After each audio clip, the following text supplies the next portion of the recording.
Well, I didn't tell my... I have a fan base of 0 in life, so you know. I didn't tell my coworkers this time because I don't want...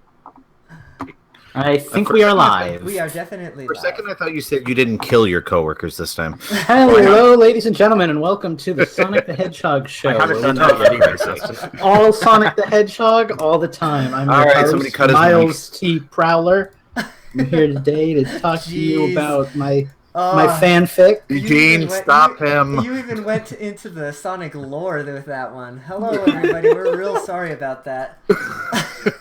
Somebody hijacked us live yet. Russia hacked our feed, and yeah, luckily nobody's live listening yet, so we're safe. Nobody has had the chance to turn off the show. Okay, well, remember there's that 15-second delay. Yeah, that's true. Okay, guys. Yeah, I still don't even show us as live. It says live now on my end. Maybe I hear refresh the music. page. I have been refreshing. Oh shit, I hear music because... Yeah, okay, never mind. Oh, there's Rose of Death. He's saying about time. What up? We're sorry we're a little late. We had some issues tonight. Still having a little bit of issues, but that's... To be fair, we have issues every night. Yeah. Yes, but these were medical. It's a live podcast. What do you expect? Right. Okay, guys, do you guys need to go use the restroom or anything last minute before we get started? Yeah, probably should. Okay, probably better. So go do that, and then we'll sync up. I still can't find us live. Don't worry about that, because we are. Okay, I trust you. I don't, but I will anyway. Rose of Death is already commenting, so he's here. And then we'll clap, and then we will get started. All right, well, while we wait for those two... What up, Lucas? How's your week been? My week's been just dandy. How's your week been? It's been a lot of work, but it's going to be worth it, I guess, come payday. Yeah, I just heard somebody else talking, and I realized it was me because I'm chiming into the live stream here. But I heard that you haven't played video games in like 3 days. So after I said that yesterday, I jumped on the computer and played a video game. I just had to. So. Well, that's good. Oh, jeez. Yeah. How's all your, not going into any details, but how did that stuff pan out with your parents? Oh, everything seems good. There have been no further complications, so good, life seems positive. Yeah, I am no longer a pissed off person. Well, at least not about that. Yeah. Helps God. if I click on the right goddamn button. That usually does, yes. Okay. Oh shoot, we went live and I didn't read you guys Mike's list. I'll just put it in the chat for. Well, keep it. Yeah, I mean, you can keep it a surprise. It's not like we know each other's lists, right? Well, yeah, I guess that's true. So we'll. How about we'll let Mike go first, virtual Mike go first, and then so if his answer happens to take off one of our answers, by the time it comes around to you, you can figure something else. Oh, I can almost guarantee that his answers are not going to take any of my answers. I know that we're like soul brothers, but I'm pretty confident. I went into some elaboration with one of them. I think I'm good. Okay, I like that. So live people, we're sorry we're running a little bit late, but we're going to get started here in just a moment, so bear with us. That just means you get more of us for later. Yeah. Mine are all concise but specific. Wow. I'm looking forward to hearing all about Shovel Knight and the Garden of Hope. Nah, Shovel Knight's not going to be at E3. Shovel Knight and the Switch of Hope. It's not that big. It's too indie for E3. So we're gonna if you are listening to us live, actually I don't know how many people are listening to us live. I don't have that part open. But if you are, all I know is Rose. Yeah, if Mr. Rose, we are not going to be doing news tonight, and anybody else listening, we're actually going to be doing Infendo E3 bingo. So enjoy. It's going to be that magical kind of night. I guess I should write that on here. Damn it. E3 space. Oh god. Alright, let's see here. I really wish you were recording right now. Please tell me you were recording that. Oh yeah, he was recording. Oh, thank God. All right, Do what guys. So we're gonna. Everybody's recording. Yes.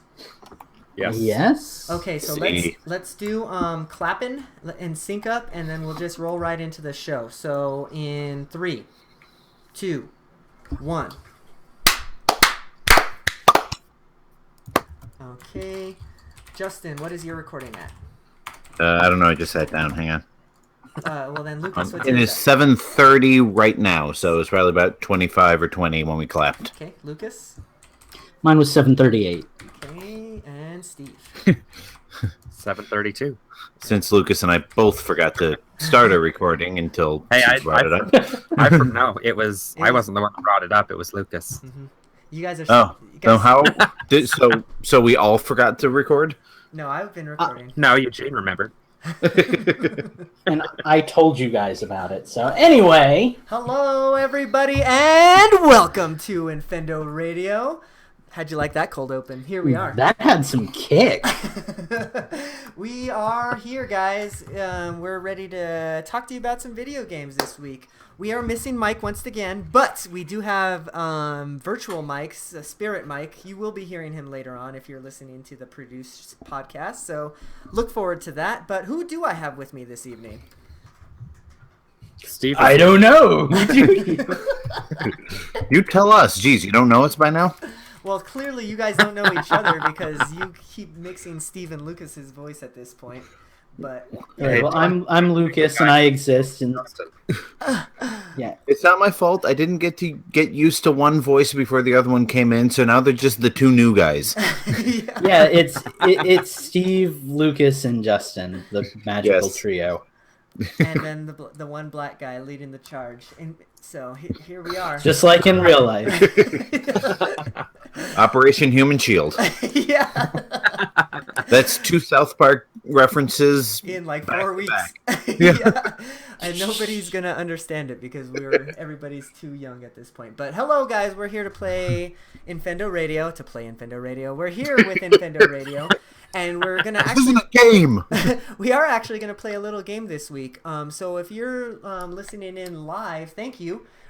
Be sure to subscribe to us so you can catch us every Wednesday night, and you can join in on the live chat just like Rose of Death already has. But if you are not live, then you won't know this already because you don't have our little Infendo bingo card on your screen. But we're going to play bingo tonight. We're going to try and come up with some predictions for E3 and put them on a little bingo card because, you know, that's what websites do that talk about video games around E3 time. So I think we're contractually obligated or some shit like that. But yeah, we're just gonna get rolling right away, guys, with our E3 predictions. So how we're gonna do this is we're gonna just kind of read off of one of our predictions. Hopefully we don't come up with the same thing as somebody else. If we do, well, I guess I have to come up with something else from your list. But yeah, I think it should be pretty fun. And to start with, we're going to let Mike go first because, he's not really with us at the moment, but he is with us spiritually. So his first prediction for E3 was that Mario Odyssey was going to be delayed. So, Ooh, yeah, that's a sad prediction. I was going to say it seems a little too far along for that, but then again, so did Zelda when we first saw it. So I like that you're already disagreeing with Mike and he's not even here. I like that Mike is already predicting doom and gloom, and it's only the first prediction of the evening. Right. You haven't even heard my predictions yet. Just please tell me somebody has something positive. Oh, yeah. Oh, my entire list is like a child's dream, so don't worry.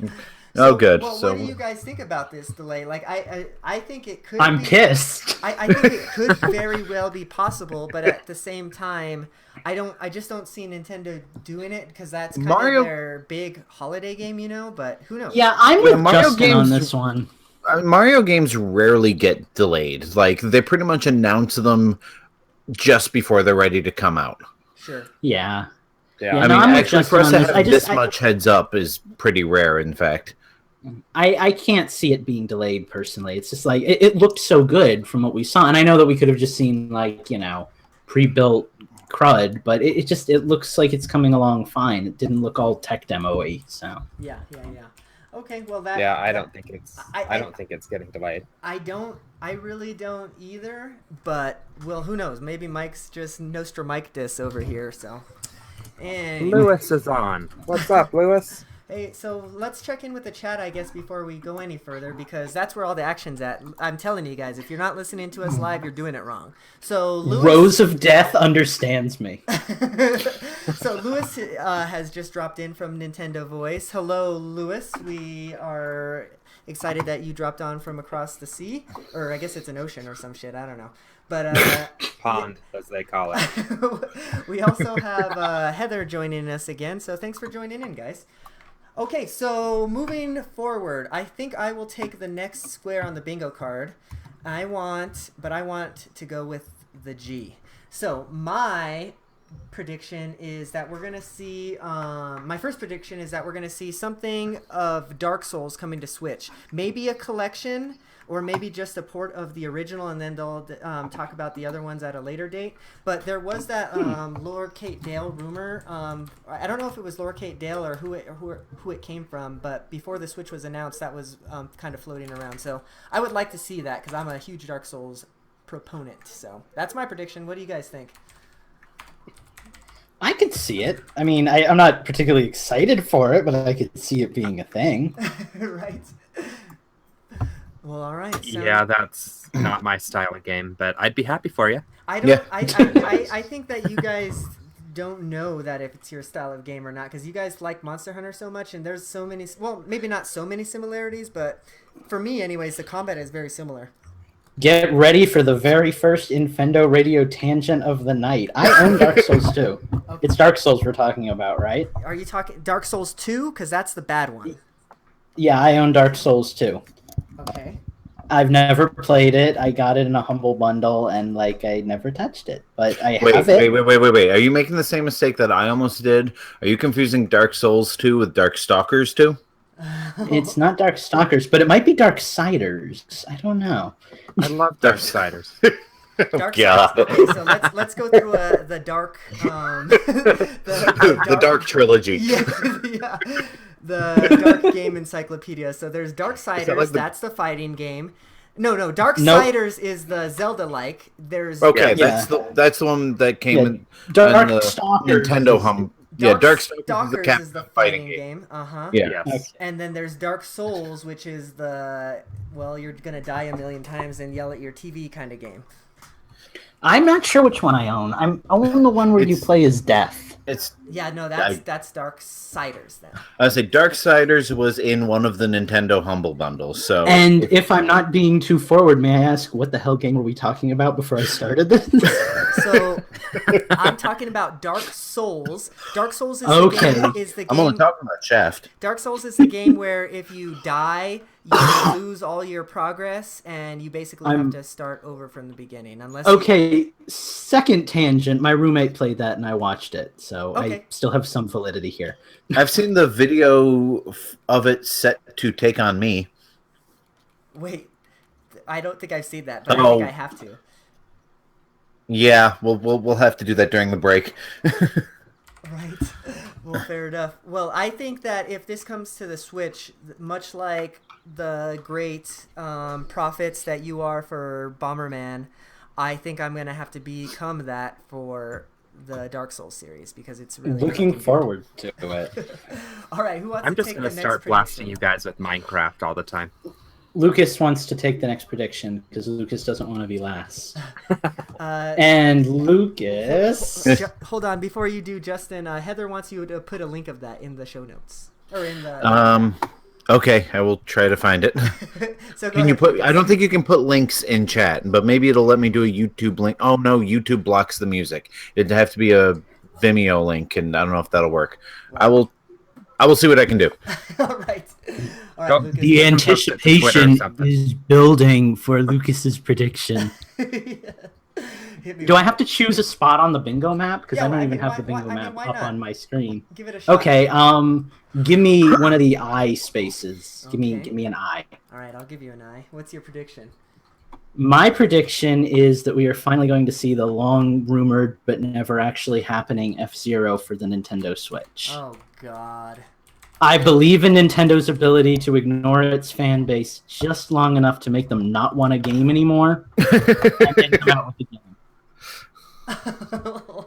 Well, if your prediction was that Nintendo is going to disappoint you by not revealing F-Zero Switch, then I think you might have gotten it right.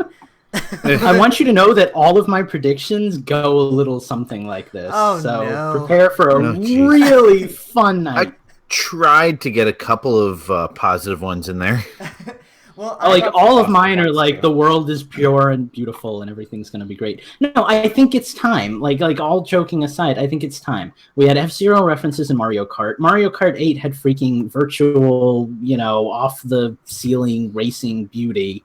We've had like 3 F-Zero clones. I think Nintendo just needs to make it and get it over with. Like, I loved F-Zero on the GameCube. I want it. Do the job for them. Yeah, but the clones aren't that good. The clones are okay, but like Fast turned out to be really boring and droids aren't any better. hard. I don't know what you're talking about right now. Please, somebody gets the Star Wars reference. I got you. Okay. I was with you. You're just being an old man again. But yeah, no, I want this game to be a thing, and I would have fun with it. I don't know. Did anybody play the F-Zero on the GameCube? Like, Yeah, you could really customize your own car, and it was a lot of fun. Like, I want that again. So that one. So, I always get the suffix confused. Is that one GX or AX or whatever the other one? That was GX. AX, it's easy to remember. AX is the arcade. Oh, duh. A for arcade, G for GameCube. Then that would make sense. There you go. All right. Oh, Lewis wants to know if they get to add predictions. That might be kind of cool. If we could make the bingo slide a little bigger. I mean, I say. Well, we might end up with some duplicates anyway, so may as well write them down. And if we need to fill in space, we could use one of yours. Absolutely. I say put your. Which is exactly word for word what I just told him on the chat. like as it was popping up in the chat too. Right. All right. Sounds good. Well, then that means that either Steve or Justin is next. And which letter do you want? Justin can go. He's right. always last. All right. I need to do something positive because you all are bringing me down. My prediction will be the first Zelda DLC pack will be released during E3. They will announce it on stage and say you can go download it now. I love that. And oh man, I hope that happens actually. Okay. Zelda DLC. I'll kind of sum that up as Zelda DLC available now. That would be beautiful. All right. I love that idea, Justin. I think that could work out. That would work out beautifully. I do enjoy when they crash the servers in the middle of their presentation. Well, I mean, if the servers didn't crash with Mario Kart, they barely held together with duct tape. Hopefully the same thing will happen with Zelda DLC. Yeah, remember what happened when they released Cloud and Smash? Yes. Did the servers crash or something for that? Because I guess I don't remember that. Yeah, you couldn't log on to the eShop for 5-6 hours after that announcement. See, that's the beauty of working Cloud in Smash. But that's the beauty of working during a big DLC release. You get to come home and it's already there, and there's no eShop headache. That's true. Yeah, I never tried to download like as soon as something big comes out because Nintendo and Nintendo. This was supposed to be positive. All right, next prediction. Steve, I think you still got one. Yep. Box Boy Trilogy comes to Switch after the presentation. Okay. Can you make that a B on the bingo thing? Because I feel like the B for Box Boy just works so well. Yeah. Yeah. Okay. That's good. Box Boy Trilogy. Oh, good grief. Steve, can I make a prediction and just guess that all of Steve's guesses are going to be like Box Boy and Shovel Knight and Shantae? Minecraft. No, actually, I think that's my only indie game on my entire predictions list, even though it's not an indie game, it's a first party. Does Shantae still count as indie at this point? Let's not have that discussion again. Yes. I mean, I don't think so, but I mean, they've let's had not go games there. on like every Nintendo system since the Game Boy Color. See, so. the thing is that we've already had like a Yes. 30-minute discussion about this on another podcast. There's that whole are indie games when they get too big for themselves kind of thing. Well, let's okay. let's just call it fourth party. Yeah, Well, there you go. As long as Way Forward is self-publishing, I guess that would mean that they're technically an indie, but like I don't know. All right. So, all right. So who's next? Oh, I guess Mike's next, huh? Yep. All right. So Mike's next bingo card reads that they're going to announce the multiplayer Kirby that they were teasing before. So that seems like it could be interesting. Is he predicting 3DS or Switch for that? You know, I'd have to listen to his audio file, and you'll be listening to it right now as I splice it into the show, so this will be moot point. But for you live listeners, I don't know. Huh. Too lazy to deal with voice meter? Well, I don't think it would play well to play his whole 8 minutes of audio, but that's beside the point. So, okay, multiplayer Kirby. Which letter should that be on? That should be on I for Kirby. Sadly, I was actually thinking the same thing. God. There we go. I for Do Kirby. you guys remember the multiplayer Kirby that he's referring to? Because is it the same thing that they released as like that free-to-play game or whatever on the 3DS a little while back? I remember a tech demo from like 20 years ago, but I don't think it's that. So Well, I guess we'll have to listen to the Produce Show to find out. Listen to Mike. I guess you will. A little incentive to listen to the show and download it. And while you're there, leave a favorable rating on iTunes. Oh, that's funny. Okay, so looks like you're next, Lucas. So what is your next prediction? I think you're next, Eugene. Oh, yeah, duh. I made myself Mike, but I'm not Mike. Okay, so my next Looking prediction... down on Wayne's basement, only that's not Wayne's basement. my next prediction is kind of a non-prediction. So it is that we will not hear anything zip zilch about Virtual Console. That is a strong prediction. Mm-hmm. Yeah, I say we check that one off right now. I'm pretty sure we're not going to get any virtual. You know, you're and what I like about this one is you're either going to be incredibly right or incredibly wrong, and I don't think they're just going to quietly roll it out. They're either going to come out with a huge fanfare, or they'll just be crickets on the eShop. Yeah. You know why he's right is because they're going to do it in a Nintendo Direct the week before. See, well, that's yeah. Does that count? Do announcements before and after E3 count towards these? I think no. I think that anything from here to E3 is fair game because we're recording, on the 24th of May of whatever fucking month we're on. So yeah, I mean, if they announce like F-Zero all of a sudden after like 8 years, then I'm gonna want credit for guessing it. Yeah, I don't care if it's during E3 or not. Fair enough. So now the only thing that makes me wary about this prediction is that I feel that they may want to talk about their online plans during the show at some point. And supposedly, Virtual Console is going to be subscription based, or at least partially subscription based anyway. So, sure. And we'll give you... I think they might tie it in with like their online plan stuff because they talked about integrating online into some of their older Virtual Console games and even giving a Virtual Console game away free every month. Oh. So. Well, we'll give you this, Eugene. If they talk about it, but they talk about it in relation to subscriptions, and they only talk about like the first game that's going to come out, then we're still going to give you credit for it because that's still pretty shallow in terms of content. Okay, yeah, we'll just have to see how it plays out. But I just have a feeling in my gut that we're not going to hear anything about Virtual Console at all. So I have a feeling they're going to save that. Because online isn't going to be coming out until the fall, right? So I kind of have a feeling they're going to save Virtual Console and all their onlines for a Nintendo Direct sometime well after E3, like closer towards when they're going to actually release their online stuff. So I don't know. We'll see. Well, I got to say, I think you guys are playing it really safe by guessing all the things Nintendo isn't going to do, because Nintendo doesn't do a whole lot during E3. Fair enough.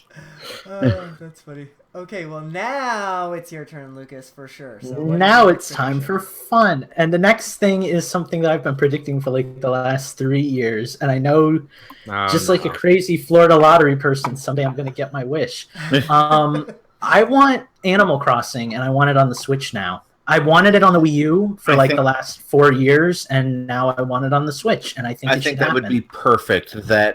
I think the Switch is the perfect console for Animal Crossing because it's like everybody has the debate about whether Animal Crossing is a handheld game or a console game, and now it's both. Right. It's perfect, right? And I've been wanting a new one since I played New Leaf 4 years ago, and just I have a feeling what probably happened was they started work on a Wii U version. Found out what the Switch was going to be and said, screw this, we're going to do it on the Switch because that makes more sense. It bothers me how many HD textures there are of Animal Crossing stuff out there now, because we've got Animal Crossing from the Mario Kart level. We've got all those beautiful characters. We had the Animal Crossing channel, which had all these beautiful high-definition Animal Crossing neighbors. Sure. It's time. And we had Animal Crossing, that horrible board game that everybody hated. We have almost all the assets. We just need the actual game now. Okay, so before you get any further, which bingo space do you want? I will take an O. Okay, let's go. Because the game is going to be called Animal Crossing on New Paths. I want to bring something up. I was going to wait until the end of all our predictions to mention this, but it's kind of prudent now. Okay. Every bingo board has a free space in the center. Space. Not us. I think we're going to forgo the free space. No free space. Well, what I was going to say is, why don't we wait until we have the whole board filled, and then we'll vote off one of them. Oh, I like that. Okay, I like that. Yeah. Or maybe just that'll make it interesting. Yeah. So then, we'll just put that free one in the middle. Okay, I kind of like that idea. Or let the chat even. Assuming that we don't have any repeats. Sure. So actually, I do have that is a one repeat because I had Animal Crossing on my list. So we did have problem solved. We did have a couple of predictions from the chat that we can also bring in too. So we'll keep those on deck. Lewis, he let's see, where was his prediction? I think it's up here. Mario Kart 8 Deluxe DLC. So that's an interesting pick. I think that's definitely going to be coming. Please. I don't know that they'll talk about it at E3, but I would definitely be down for them to do like what Justin said and say, okay, here's Mario Kart DLC, but it's available right now. Like, that's what I would like. That would be fucking awesome. So honestly, what I want to see them either turn Mario Kart 8 or whatever the next Mario Kart game will be on the Switch into the Mario Kart platform. Or how about just Nintendo Kart? Let's just bring all of our fucking Nintendo. Well, I don't even care if they change the name, but instead of releasing a new game, just say, all right, do like they did with Splatoon. It's like, here's your basic game, and in a few months we'll release, a few new tracks, and in a few more months we'll release some new tracks. And of course, the irony of that is that now we have Splatoon 2. Like, eventually we're going to get a new game. But no, I agree with you, actually. I'd love to see Mario Kart 8 be the game forever. Right. Or do like what Rocket League does, and they just release updates and new content for it every 5-6 months and advertise it like a new game. Sure. Right. Yeah. And Nintendo could and would do that. Yeah, sure. And so, lastly, Rose of Death also has chimed in, and he's saying that he wants, and this really hurts my wallet, I swear to you, because I would buy this in an instant, but ARMS amiibo, but with interchangeable arms that you can buy to plug into the amiibo. I think that is brilliant. I am going to argue, unless what you put on the amiibo, first of all, I don't know how they would make it work, like, mechanically, electronically, whatever. Well, he's also saying here that he doesn't think each part would do anything. They would just be for looks. Right. In which case, they should just take the Game & Watch method and just give you the basic amiibo with a pile of things you can stick on it. Oh, like the Game & Watch amiibo have the Game & Watch amiibo or whatever. Yeah. I do like the idea of the character World of Nintendo figure or something. I do like the idea, though, of the character being consistent and it just being the arms that, like, snap on and off. It reminds me of old action figures I used to have when I was a kid, when I would always, like, pull the arms off Ganondorf. Right. That's okay. Well, that's some good predictions in from the chat. Rose of Death, I really like that one. That's really good stuff. So keep those predictions coming. Who is next? I guess you are next, right, Justin? Sure. Let me see here. I gotta bring my list back up again. I think we will see at least one big surprise on the 3DS, like a big either main franchise game or something that, you know, because we all think the 3DS is dead. I think they're gonna pull out the stops and kind of pull a, you know, like Pokemon at the end of the life cycle, Game Boy style of, this is the new game that's going to start selling 3DSs all over again. Sure. Okay. So, okay, I'm down with that, I guess. So how should I sum that up on my bingo card here? And what big surprise on 3DS? Okay. Which letter do you want? B for big. I don't freaking care. Just put it somewhere. Can I call out? I don't care what letter you put it on, but put it in the 3 column or the 3 row since it's 3DS. There. You want a decision? I made a decision. Next. Can I call shenanigans on that though? If like 3 of us pick 3DS games that are like huge, because then we've got like a double bingo. Well, okay, mine specifically is a big surprise. Like, I don't think it's any surprise that we're going to see some Pokemon game on the 3DS within the next year or so, but, you know, like maybe, I don't know, like a new Zelda game, like a fully featured Zelda game, or another new Super Mario Brothers game, or maybe even a new 3D So, like, game. You're talking... So, when you're saying big surprise, like if Metroid Dread suddenly shows up or something. Yeah, I mean, just something... I mean, we can take this off or amend it later if we have to, but my think is they're going to drop a bomb on the 3DS. Like, just something to get everybody excited to have a 3DS, as opposed to the... Here's your sizzle reel of all the great indie games that are going to come out in the next few months, or, you know, here's another, you know, platformer based on a franchise that everybody forgot about, or here's another Wii U port. I think it'll be a brand new, you know, fully featured, built from the ground up for the 3DS game. Okay. Does that make sense? Yeah. I think I can roll with that. I like that. It would actually kind of make sense if you look at the Nintendo's past, because there's always one pretty big game on the console, even after the new console is out. I mean, Pokemon Black and White 2, I believe, was a DS game, right? And that came out after the 3DS was already out. So. Yep. So we'll see. Okay, who is next? I think that's up to you, Steve. Yeah. Mr. Peacock. Which one should I do? Here we go. The good one. This is my just off-the-wall, pie-in-the-sky one. Retro Studios is finally going to unveil their game. They're doing Donkey Kong 64 2. I was going to say that! It's awesome! Diddy Kong and Cranky Kong as playable characters. Okay. Dude, that's so cool! Can we just make this one and Retro announces what they've been working on and not go to the ridiculous... Or do you want it to be ridiculous? No, I want the ridiculous. I want it to be ridiculous, because Retro announcing their game is too obvious. I want to be something a little more specific. Okay. Retro announcing new Donkey Kong game. Which letter, Luke? Steve?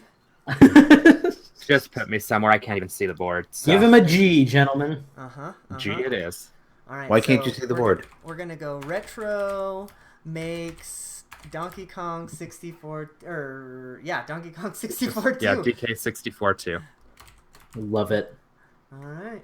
That's funny that you and I would pick that same thing. Sorry. It was like my sixth choice. Like I almost went with it, and then I was like, "Ooh, I want to put this instead." So I've got another one that you might pick too. Okay, I'm excited. Okay, so first of all, what made you go there? What made both of you guys go there? I just think it's time. They haven't done a new Donkey Kong since Tropical Freeze, which was awful. I hated that game. It was okay. It was not awful. The music was great. I didn't like it. The game The was music was great. the game was The music was great. The game was Returns again, Yeah, but you know. I think that's the only reason you might not have liked it, and that's partially the reason why I didn't like it as much as Returns, because it was just more Returns. But you know, it was good. Well, and I think the other part of the problem too is, you guys know I like to play, you know, Nintendo games with my wife, and that's the first Donkey Kong Country that we've played together on the same screen, and that makes it even more challenging than it already is. And so I think that might have been part of the problem, was I just wasn't Shame on them when I was playing with her. Shame on them for making it a multiplayer game. How dare they? I know, right? I like my Donkey Kong single player or alternating turns. Well, I kind of feel like we're picking up on the vibes of, like, I don't know, maybe like the old man community, because like F-Zero, Donkey Kong 64 2, like, you know, next it's going to be Sunshine 2 or Galaxy 3. Like, those are the games that people seem to want. So. Well, which is why I was kind of saying, can we, scale it back a little less? No. We need all the ridiculousness we can get. Okay, so any 3D Donkey Kong game then, not necessarily Donkey Kong 64 2. Okay. No. I want total prediction here. When they reveal it, Steve, how bad are you going to feel that you didn't give? You'd better feel bad if they announced Donkey Kong 64. Well, I want to stick with this. The only way I would amend that one is if it was Donkey Kong Returns 3. That's the only way I would amend that, but I don't think that's going to happen. So you're I don't think Tropical Freeze did well enough. I think by saying Donkey Kong 64 2, that like pretty much sums it up. Like, it's not. It's going to be a 3D Donkey Kong game. I mean, you know, right? Yeah. I think that makes sense. And retro 3D Donkey Kong. Write it down. Yeah. Move on. I'm good with that. The other thing I need to amend, because Rose of Death and I were talking about it, he brings up a good point. Is the QB Amiibo coming to America? It is, with the Box Boy trilogy. What? Oh. So, anybody opposed to that slot amendment? Wait. The amendment passes. So what are we doing? Where you're adding to it or taking it away, or? Well, no. So on the Box Boy trilogy, it's going to have to come with the QB Amiibo. Okay, gotcha. So all right, with Amiibo. Sorry. Very important distinction. Okay. Good call, Rose. So that leaves us with... Oh, looks like we're back to virtual mic. So let me pull up my virtual mic pad. So Mike's next prediction is... See, Mike's got the easy predictions for us. He's got us covered. So he says that they are going to announce Pokemon Switch. So I thought about that. So be it Pokemon Stars or whatever. He's saying Pokemon Switch. So that is Mike's prediction. Alrighty. I would enjoy Does it have to be like a mainline Pokemon game, or can it be a spin-off Pokemon game? No, it has to be a mainline Pokemon game, because somebody else might have guessed like a tournament-style Pokemon game in the podcast. Okay, just wanted to clarify. Alright, so I wrote Pokemon We haven't Switch had one of those in a long time. I think that's very possible, especially because, I mean, as much as we like to rag on Laura Kate Dale and Emily Rogers and all those other ones that were popping up right around the Switch launch, they did get a lot of stuff right. And Pokemon Stars or whatever, that was right in line with it. So, I mean, Rabbids is apparently a thing. So I'm surprised that that Pokemon hasn't had an announcement yet, because, you know, like March would have been about the time to do it. Sure. I'll be honest. I know it's probably going to be Pokemon Stars, but I'd really prefer like a brand new game at this point. Like, even if it's like Pokemon Sun 2 and Moon 2, like, I just kind of don't want to play the same game with revisions again now. I want something fresh. I still stand by Pokemon Yellow HD. I want a remaster of Coliseum. Ooh. Yeah, that would be nice. I like that. All right, well, that is Mike's prediction. So I guess that is up to me next. So let me pull up my list here. Yes. Okay, so my next prediction is that this is an actual prediction, not a non-prediction. So you'll be happy with me here, Lucas. Good. We're gonna get a brand new IP from Miyamoto, and with it, I want to put this in with the prediction because I think it's possible that we get a brand new IP from Miyamoto anyways. But with it, he's going to announce that that's his last game being a part of like the head fellow or whatever he is. You shut your dirty whore mouth. I was just about to say it might be a little late for Miyamoto to start doing new things. You know, hold on, Justin. What? I'll hurt you. So hey, we lost Walt Disney. We lost Jim Henson. He's next on the chopping block. Put that down under O because it's, oh my god, a big fat piece of steaming crab. Okay, I will. Let's see. Let me cut that out. New IP from Miyamoto / retirement. Well, I'm voting that off. My prediction is that Miyamoto will live a million years and will Japanese people ever retire? He'll be perfect, and every game he makes will be glorious, and Eugene will suck it. I mean, hasn't every higher up in Nintendo like basically died at their desk? Yeah. I mean, we lost Gunpei Yokoi, we lost Satoru Iwata, we lost Yamauchi. I can't remember can't remember his given name, but I think he was basically retired, but he was still a part of the company. But yeah, it was like right after he stepped down from president, where he keeled over. So yeah. So like, Japanese men don't retire.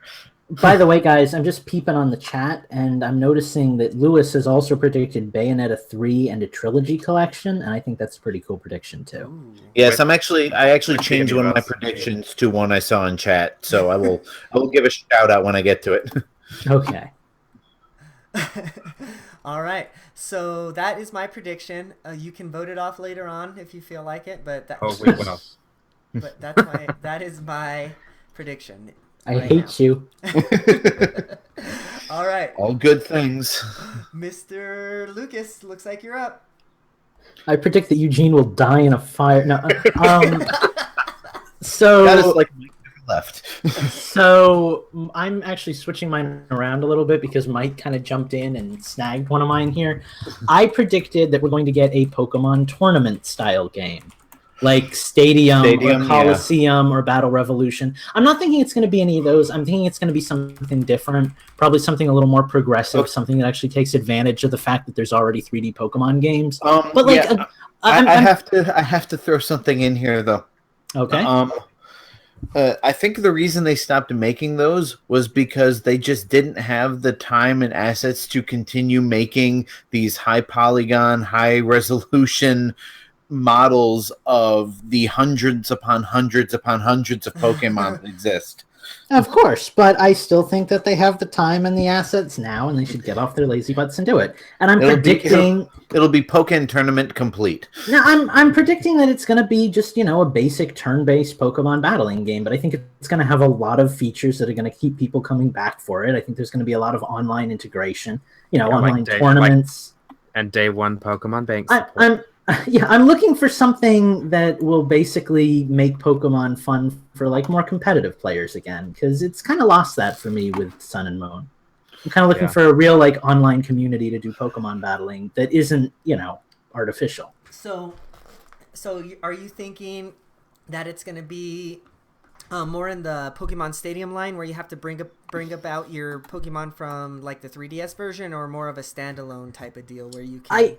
I'm predicting that they're going to allow you to bring your own Pokemon, but obviously they're going to have rental Pokemon like they did in Stadium too. Sure. I mean, you can't make a game like that and not give you some ability to take advantage of all the time you've already put into the game. Sure. Okay, so you can, but then you get Battle Revolution. yeah. So what Pokemon? What do you want me to write down for your prediction? What should I sum it up as? I just called it Pokemon Tournament Switch. You can just write that. Okay, and I'm going to give you an N because the N's are feeling really sad. Okay. Pokemon Tournament Switch. Okay. Sounds like a good one. And I think that is very plausible. It's time. We didn't get one for, like you were said, we haven't gotten one for a while. The Wii one was fine, I guess, but I didn't even know there was a Wii one. Yeah, Battle Revolution. Revolution? That's It was okay. bare bones, but it was fun. Yeah, it was cool. I really liked the ability to, and they never really played with it much on the Wii and DS, but you know, the connectivity that was promised with GBA to GameCube was finally realized wirelessly with those two consoles, and like there was only a handful of games that utilized it. So I wish that there was more that you can do. I wish. Go ahead. I was just gonna say I wish that there was more games that you could do that with, but now with the Switch, I guess that's kind of a moot point. Well, and now with the advent of Pokemon Bank allegedly being a cloud service, it's easy to bring everybody you have stored in the cloud over to, Whichever Battle Pokemon Revolution game, Switch. Yeah. Yep. God, we are storing Pokemon in the cloud. It is the future. We're finally taking advantage of the internet. Yeah. For only $5. Yeah. All right. So looks like you are up again, Justin. So hit us with another prediction. All right. This is round number 3 now, right? For each of us? Yes. That's what I am. Okay. All right. I'm going to take the one that I stole from the chat. I got this one from Heather. She was talking about a GTA game on the Switch. I'm going to amend it slightly. I am going to predict, and this is my pie in the sky prediction. I'm going to predict that we are going to hear about either a GTA or a Red Dead game on the Switch. Not necessarily a mainline, might be custom made for Nintendo as they've done in the past, but Take-Two or Rockstar, whoever, will announce something from one of their main franchises on the Switch. Okay. I'd be down for that. Okay, so Yeah. So should I sum that up as like GTA/Red Dead Switch? Yeah, or Rockstar on Switch or something. Rockstar/Take-Two Switch. How's that? Well, Take-Two is just the publisher, so that was a slip on my part. But like a Rockstar game on Switch. On Switch. Okay, I like that. All right. Or put GTA/Red Dead on Switch. That might make more sense. But they I might would- do it. I would love They might do to their own see the even the older, like I would take just Red Dead Redemption on Switch with like all the DLC. That would be awesome. Yeah, I mean I have it, but I'd play through it again, especially if they enhance it. Yeah, sure. I might actually play it if it was on the Switch. See, that was my problem. Like I really did like that game, but I didn't get to explore the world as much as I would have liked. But like with Zelda, since I had the game in a handheld mode, like I was just able to kind of take it wherever, and like That's a good point. Yeah, And since I've already played through the whole game, being able to do it handheld would make me want to play it again even more because I could, take it to bed with me. I could, play it while we're watching TV. Sure. Yeah, exactly. So, yeah, that would. I think next to Breath of the Wild, either Red Dead Redemption or GTA 5 is the game that I put the most hours in. Wow. Nice. That's impressive. All right. Well, that means that we have looped back around to you, Steve. So why don't you give us your third prediction? All right. I got to save that one for last. So it's going to have to be YouTube and Netflix are going to come to Switch this fall with the online service. Okay. And everybody gave a shout and cheer. Sorry, I was reading Mike's comment about the fact that Eugene screwed up his prediction and Lucas fixed it. So I missed that. Hey, I didn't see that not either. in the YouTube chat. It's in our Infendo chat. Oh, that's why we missed it. Okay. So YouTube and Netflix apps for the Switch. Yes. Okay, I like That would be awesome But- too. But the stipulation on that, you have to have the online service to use them. Well, yeah. You have to have a paid That's- online service, is what you're saying. Yes. Ooh. It's not going to be. You can't do it unless you've got the paid online service. Okay, so I Well, don't. that is kind of a thing. Well, Right? Yeah, I was just The other platforms do it. well, right, because I don't you're think- using their bandwidth. So I don't think that I know that used to be a thing with Xbox Live with Xbox 360, but I think that they removed that stipulation with the Xbox One. I could be completely wrong on this one, but because I pay for I've Xbox got no Live. clue. I just know that's how it used to be. So Yeah. Yeah. I assumed that'd it be was the interesting. same way on the new consoles. Okay. Interesting. Like I said, concise but specific. Yeah, I like that. I like that. Steve's gonna get all of like his predictions half right, but all of his little stipulations are gonna keep him from getting any. Well, and I didn't want to go too general, but That's you fair. know. From the guy who picked Pokemon Stadium Switch. Yeah. Oh, excuse me. Sorry. All right, so that means that we are back to Mike. Careful, he's listening. Oh God. Hi, Mike. No pressure. Oh, hi, Mike. I didn't see you standing there. Okay, so we are going to move on to his fourth prediction, and he's saying that Monster Hunter XX will get localized, and they're going to talk about That's it. pronounced. That's pronounced double cross. Double cross. Yes. Whatever. And yes, it will get localized. No doubt about it. We're getting it. Okay, so I'm just gonna write that as Monster Hunter XX double cross, whatever the hell, English. I think that's probably gonna happen, but I don't know that they'll talk about it at the show because didn't they just announce stories and that hasn't even come out yet? Well, yeah, but they're like that's like Mario Odyssey not getting released because Mario Rabbids is going to be a thing. Like they're very separate entities. Sure. All right. Okay, so who's next? Sorry, I guess I didn't mean to hunter shame you back there. That's cool. Yeah, you did. That's cool. I've got to tell you, I'm probably gonna lose my hunter card here pretty soon because I just can't. I've been bringing my 3DS this week, but every time I try and turn it on. Can I be Mike here for a minute you and have to say play with other people? Blah blah. Well, no, but you should probably play for more than 30 minutes with other people because like you're not gonna get very far on your own. Okay, but that's not my problem. I'm already pretty far. I'm HR 4 now. And I've done a whole bunch of stuff. I've played. I don't know. And so now we're at Infendo changed the system. Well, let me just finish my thought here. I've played now 29 hours of the game, but see the problem is I don't like the way that the 3DS graphics look. Okay, I just hate it now. I don't like looking at the 3DS screen. So I guess that's my fault. So question: which first of all, you have generations, right? Yes. Okay.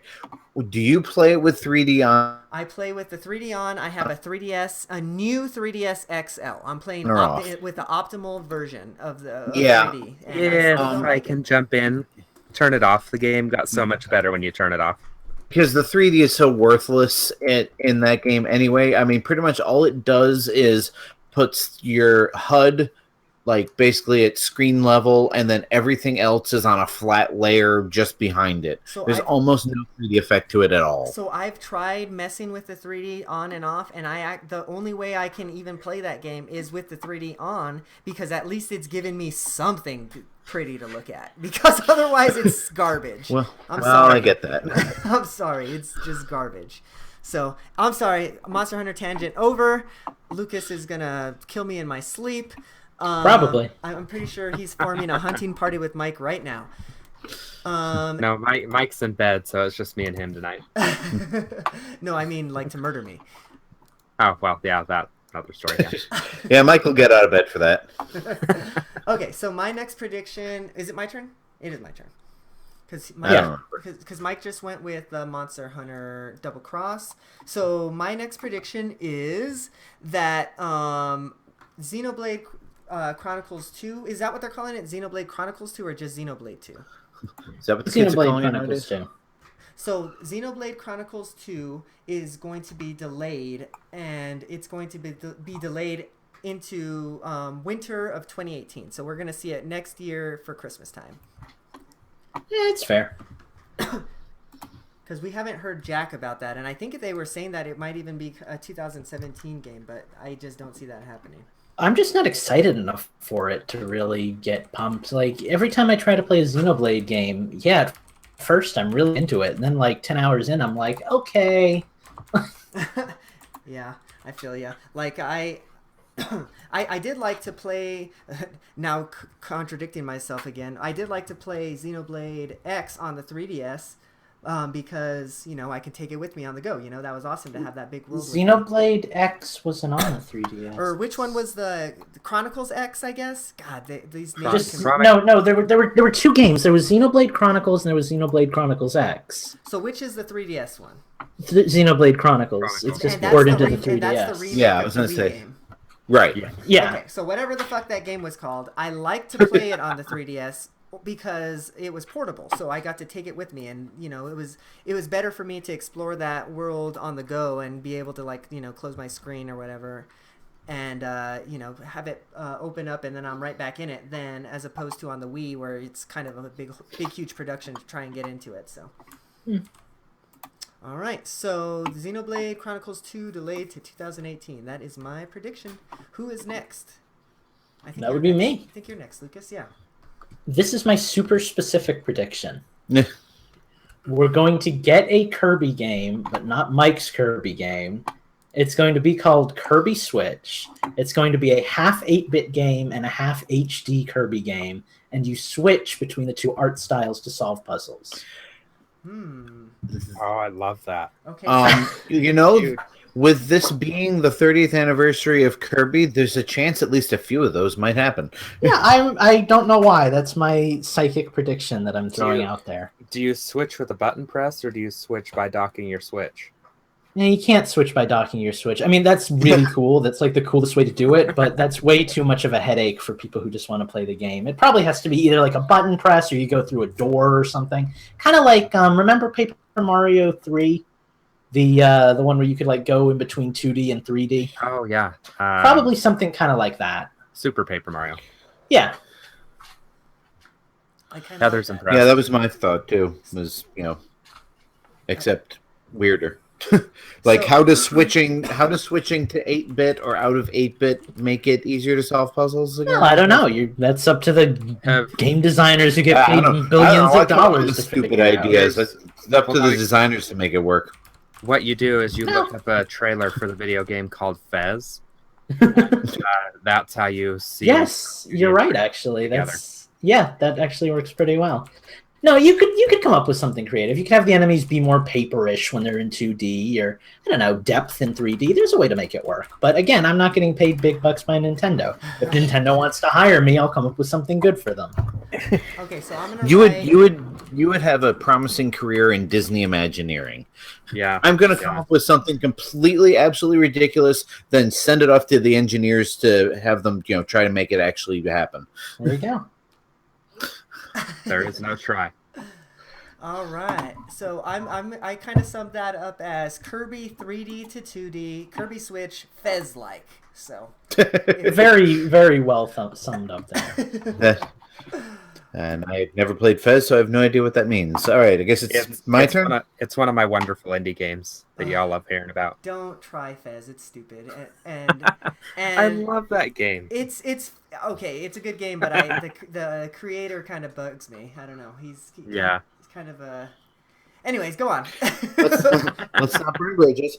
All right. It is my turn, right? Yes, it is. Okay. I'm gonna let you guys decide which of these two we're gonna go with, because my number 5 choice I'm not budging on. Okay. So either we can go with no new Metroid announced, or we can go with a sequel or enhanced port of Pokken to be announced. Well, I've been wanting Pokken, so I say we go with that one. But I think the Metroid one is more likely. Yeah, I think that's because in Japan, Pokken has a lot of features and characters and stuff that they added after the Wii U version came on that weren't added to the Wii U. So there is the Japanese version, or I mean to the arcade version or whatever. Yeah, so there is room for them to basically just port over the Japanese arcade and give us a bigger game on a wider audience. I mean, if you want to go with Pokken, we can go with Pokken, or we can just say that Metroid will be absent. Metroid absent's kind of a shoo-in at this point. Yeah, for real. Okay, so well, who was the one who predicted F-Zero? So yeah, not me. Pokken Switch is what I'll write on that. What? All right, awesome, sounds good. So that means we've looped back around to Mike. I hope he fell asleep because he'll get mad at me about this. Wasn't I next? Oh yeah, I'm sorry. I did forget you, Steve. I'm so sorry. Okay, so my next one, they are going to do a story trailer for Yooka-Laylee on Switch, and it's going to have some sort of like Nintendo-themed content. I'm not quite sure what.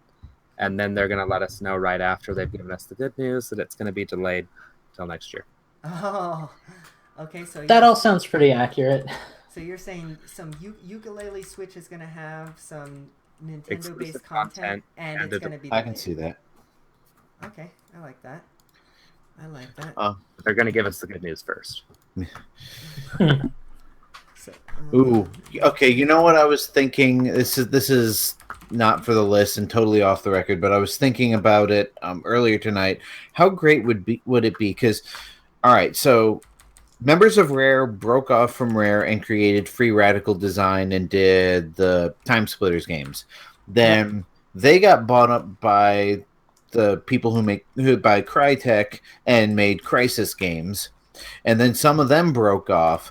And wouldn't it be great if Nintendo just came in and hired up as many leftover like GoldenEye developers there are and just say, you guys are a new second party studio, make a first person shooter for us.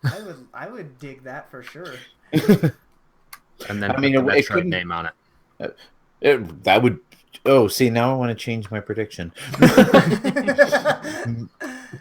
can have that one. That one's free. No, because I would much rather see a 2D or 2.5D Metroid game than I would rather see Metroid come out on the 3DS than see another first-person shooter. I'm okay with any Metroid that isn't a first-person shooter. I'll take a more 3D approach. I'll take flat-out 2D. Just give me something that's not a first-person. Yeah, and not that there was anything wrong with Prime. I mean, there was. The 2 times I tried to play it and failed, I loved it, but right. You're having a little trouble fitting the words into the boxes, aren't you? Yeah, I just figured it out right now. And can I point out that we have Pokemon Tournament Switch, Pokken Switch, and Pokemon Switch. It's going to be a big Pokemon year, guys. We might need to clarify a couple of these. Well, especially Pokken is also Pokken Tournament. Switch yet at all, so. Right. Okay, so I guess that means Mike is next. And it's the last prediction. And yeah, we're on to prediction number 5. So his prediction actually contradicts one of my predictions. He's saying that they are going to announce the Virtual Console Switch.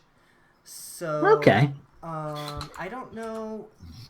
I guess one of the spaces is going to be right for sure out of the bingo card. So watch them release it, but it's very lackluster and not really worth mentioning. You could just kind of do a slash. They will, they won't. That could be the free space. Right. Actually, I think I have the free space all ready to go as my 5th prediction. So, but remember, half the fun of bingo is actually getting a bingo. So one of them is going to be right, one of them is going to be wrong. It still might not add up to a bingo. Sure. Okay, Switch. That's so amazing. you have to put them so that they can't coincide. So like I2 and N4 so that you can't possibly have both of them in the same row column or diagonal. Right. Big responsibility here, Eugene. I'm so glad he's the one controlling the bingo card. And bear in mind, don't we have to have multiple bingo cards, or is this just the one and only? No, it's just an Infendo group bingo. It's not like we're going to be playing off against each other. Right. Aw. Okay, so I guess that's me next.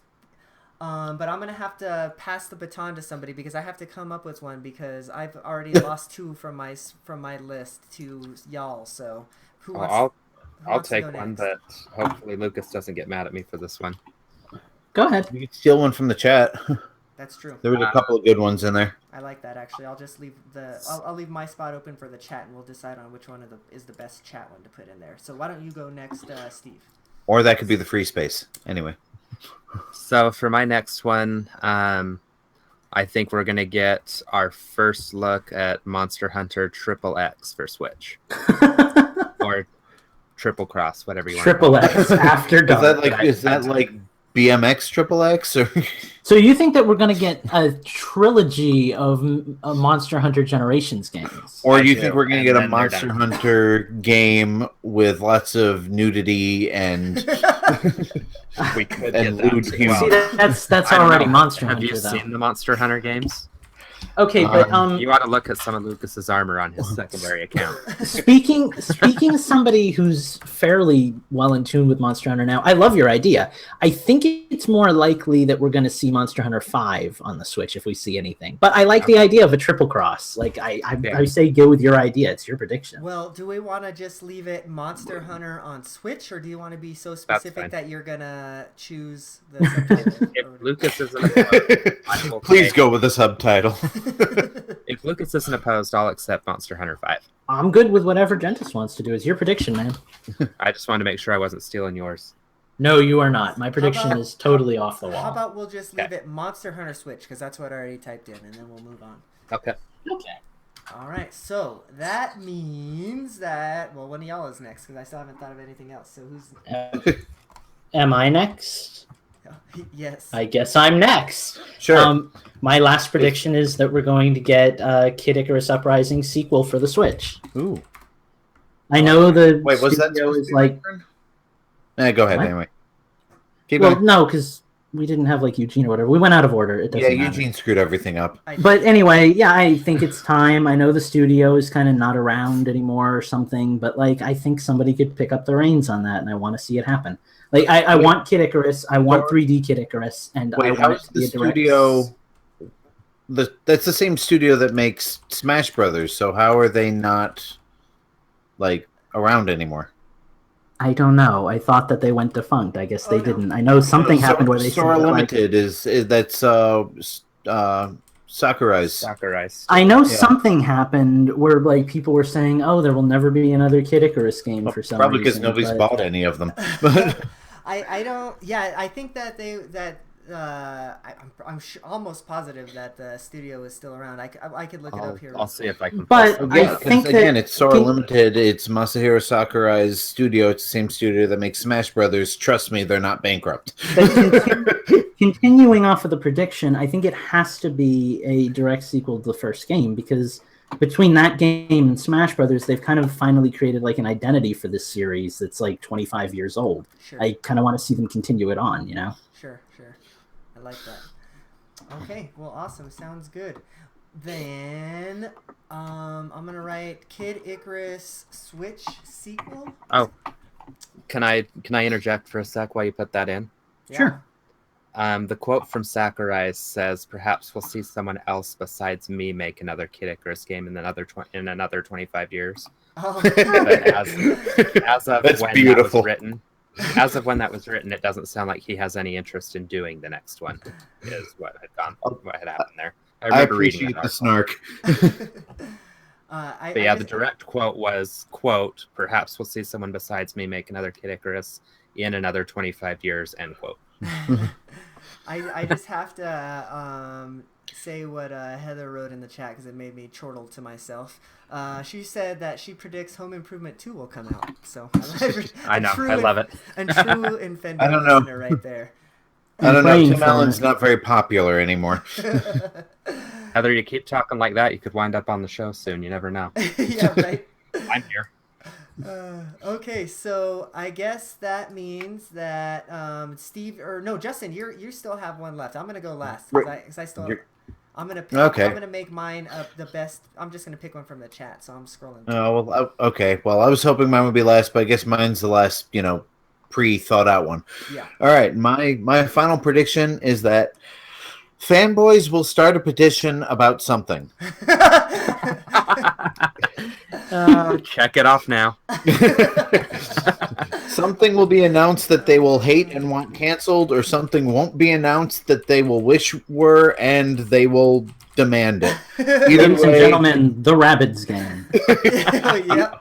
Oh, either Did you way, guys- we will have a change.org petition that gets like 300 signatures. yeah. I like And that. speaking of rabbits, did you guys see the awful leaked art from that? I saw the art. I hate to say Oh I my wouldn't call it God. I was awful. It gonna looked say pretty official. I didn't think it was awful either. It kind of looked awesome. Well, I don't have like no the way it looks, opinion. but it just looks official. It doesn't look like fake or Yeah. anything. It looks like it's trying to be Mega Man. Pardon me. I'm ready for some Mario with some British humor. I think I don't know. I'm good. Yeah. That All right, could be tangent. interesting. It could be terrible. Especially since I just kind of went off on a parrot sketch thing earlier today. So, more Monty Python, the better. Right. Okay. So I'm going to pick the last one, and I'm going to just steal it right from the chat. And I just have to take Rose of Death's prediction here of an ARMS amiibo that have interchangeable arms. I really fucking love them. So I'm going to put that right in the middle of our bingo card. I was going to do something with amiibo if somebody took one of mine, but I like the idea of an ARMS amiibo with interchangeable arms. That's a very Nintendo idea. And a very money-making Yep. idea. Hopefully if it's ARMS blind is bag. money making. Yeah, no kidding, right? That's true. Because those blind bags, that wouldn't be the first time they've done that with amiibo. Right. Okay, so now I think we ought to, Justin, like you said, like you had suggested, vote one of them off, because there are some of them that are pretty similar, like mine and Mike's about the virtual console could maybe be either put into one or one of them taken off. We do have a lot of Pokemon stuff on there. So what do you guys what do you guys think about maybe taking something off on the list and giving us a free space? Oh, I've got something that I want to take off the list. Yeah, that one about whoever. Yeah, that garbage one about Miyamoto retiring or dying or what the hell is wrong with you? Yeah, that needs to go. I'm with this. Yep. Here. Seconded. See, now I like the part about Miyamoto announcing a new. Well, you know what? No, I'm gonna go with you guys on this one because I think Miyamoto's done with new franchises. I think they're pretty much happy with turning over new franchises to their new teams because we had ARMS, we had Splatoon, we have a completely revamped Zelda. I think they're starting to become more confident in the next generation of developers. I think Miyamoto's ready to just kind of sit back and say, all right, I'll watch you guys. Sure.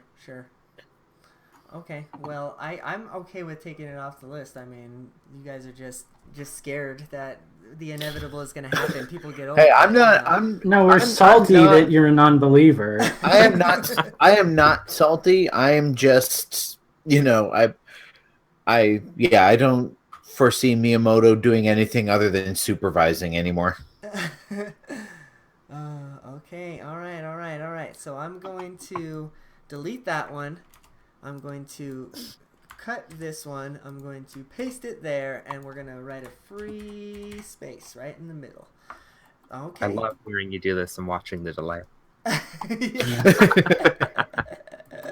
So I think that's actually a pretty good little bingo card we have here. So I'm just gonna read them off, all 24 of them, I guess. So then, so then people who are just listening to the audio show we've got the audio listener. Yeah, can kind of have a rundown here. So bear with me here. So we have Super Mario Odyssey Delay. We have Monster Hunter Switch. We have Pokemon Tournament Switch. So maybe I'm gonna put that Pokemon Stadium Switch. So that it's a less confusing one. And can I just say, if you're trying to keep track at home, that we're reading these from left to right, up to down. So we're going BINGO, BINGO, BINGO. Mm-hmm. And then you can take a look at the actual show notes, and I'll have an image of it there too.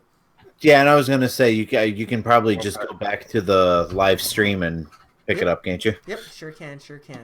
So after we're done live streaming, you can still go back and listen to it again. Girl, I already hit print screen. So Pokemon Stadium Switch. So the next one is Dark Souls Collection. The next one is Kid Icarus Switch. The next one is Virtual Console Switch announced. The next one is Multiplayer Kirby. Then you have YouTube and Netflix apps for Switch. Then we have Nothing About Virtual Console. is going to be announced, so that kind of contradicts Mike's there. We have Kirby 3D to 2D, so think like a Fez-like game on Switch, or I guess how would you describe it, Lucas? This was your prediction. I think you pretty much nailed it. Kirby 2D to 3D, that works. Okay. Kirby Switch, it works. Okay. So Although then, you might want to put a Z on the Fez like. Oh yeah. Yeah, Sorry. and maybe a hyphen. If the hyphen will fit. Because I spent like 5 minutes looking at that, going, "What's Fist like?" Until I remembered you guys talking about that game. Okay. So then we have a big surprise on 3DS. That was Justin's prediction. So think like a huge Metroid announcement or something like that. Then we have Even a new Zelda. Yeah. I want a new Zelda on the 3DS. I would totally dig like another 2D top-down Zelda. Yeah, give it to me. Yeah, they can use the exact same engine as Link Between Worlds. what the hell is Link Between Worlds? Just give us like an actual new game, not the same game we got 25 years ago. Or maybe a pair of new games like Fire and Ice. How much money do you want me to spend this holiday season, guys? Too much. So we have F-Zero Switch next. Then you have your free space. Then we have, I like this one, Fanboys will start a petition. Then we have I'm proud of that one. A Rockstar game on Switch. Then we have Xenoblade Chronicles 2 delayed to 2018. Although I don't even know if we have an actual release date on that one. But anyways, Yooka-Laylee Switch, Nintendo exclusive content plus delay. Then we have Pokemon Switch, a mainline game. So think like Pokemon Stars. We have Pokemon DLC available now during the show. I like that one too, Justin. Then we have Arms Amiibo with interchangeable Did you say arms. Pokemon DLC? Yeah, he meant to say Zelda DLC available during the I was going to say. I'm sorry. Zelda DLC. Too many Pokemon. Yeah, no shit. Breath of the Wild DLC. How about that? Available now during the show. Then we have Arms Amiibo. Not our show, the E3 show. We have Arms Amiibo. Don't go running to the eShop already. With interchangeable arms, and that one came from Rose of Death in the chat. Thank you for that one. We have Box Bilogy with Amiibo, or Box Trilogy coming to Switch, right, Steve? Right. Let me write Switch on that.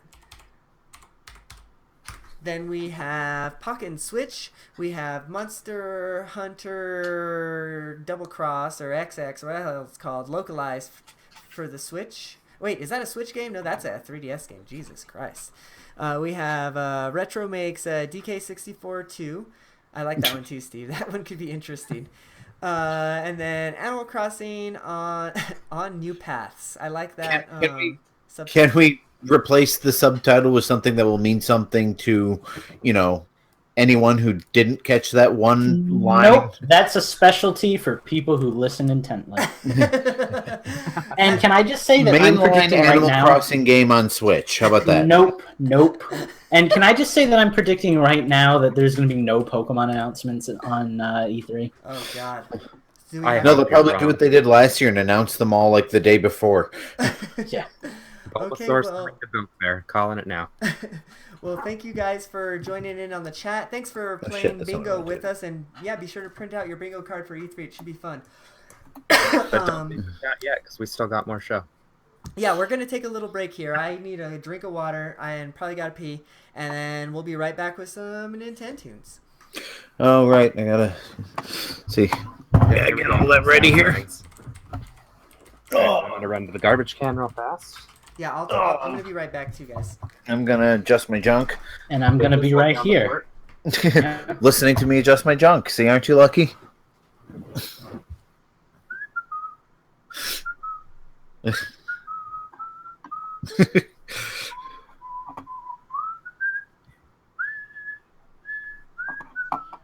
I want like Eugene to come in and just be like, hang on a second. I can give us some music to listen to while we wait. Since I gotta set this up anyway.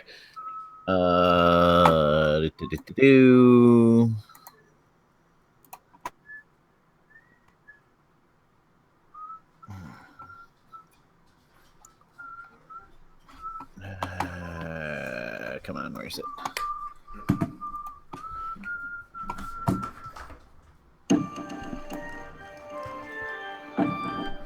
Ooh, break music. Damn Well- it, Eugene, you didn't listen to my text. I hate you. I finally actually listened to this today. What did I miss? I just read the text, but I clearly did not follow instructions. You'll get it when you listen to the recording. Oh God. Sorry, Justin, Okay, I didn't mean to interrupt you. What were you saying? Oh, that's fine. I was saying I finally actually got a chance to listen to this mix today, and it came out great. So, yeah, I'm gonna. This is the share one this. that you made. That's awesome. Yes. I will say I stole the music from YouTube, and when I actually post my mix of it, I'll give credit to who I stole it from. But Girl, I steal every song that I put in remixes into YouTube. This is the Hyrule Castle music, isn't it? I love this. Yes. You did such a good job with that. yo, you listen to it? I didn't actually. No, listen I'm to it. listening to it right now on air. And Oh, okay. It's amazing. Okay, I'm- well, I- all this is just the standard music. It hasn't gotten to the mixing part yet. Well, I know, but still. I'm in there taking a piss, and I'm like, hey, I know this organ music. I love the way it blends in, like Ganon's theme, Zelda's theme, the main Legend of Zelda theme. Like everything just kind of comes together. And when I did the final loop where both the inside and outside music are playing simultaneously, there's actually one point where I think Ganon's theme and Zelda's theme are playing right on top of each other, and it's just That's magic. awesome. That's awesome. And by the way, Lucas, you were talking about wishing that I was streaming my Zelda thing live, like on Twitch or something. Yes. I was looking at capture cards because I now have a laptop powerful enough to run one. Huh. Those motherfuckers are expensive. No. Yeah, no, they hey, are. Hey, no, wait. I have one that I What? bought that I'll recommend to you. It's the one that I'm using. You can get it for $50 or less. Okay.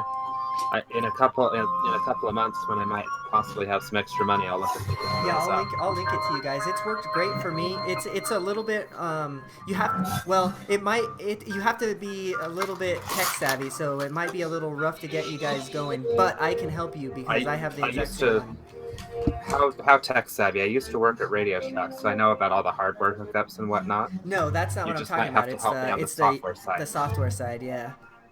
Oh, okay. But I can definitely run you guys through it. It's pretty easy. The only drawback is it's not a it doesn't record or capture in 4K, only in 1080. So, but I mean that's not a I problem. don't have a 4K. Hey, I don't give a shit. not to ruin the moment, but remember when we were doing a live stream of a podcast? I was just killing time while everybody was gone and just kind of trying to set up my Nintendo's thing here. Well, looks like we're all back now. I guess we can get started whenever we're ready. Let me just make a note of when we are back. Justin, do me a favor and just make sure that the music is picking up on your Audacity or whatever you're recording with. It's actually not picking it up right now, but that's because we're doing our thing there.